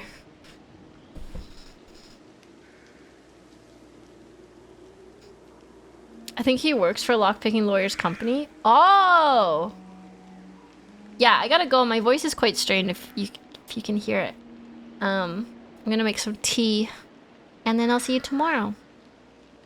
Okay, thank you for hanging out with me today. It was fun. I will see you tomorrow. Bye boo. Bye bye. Bye bye.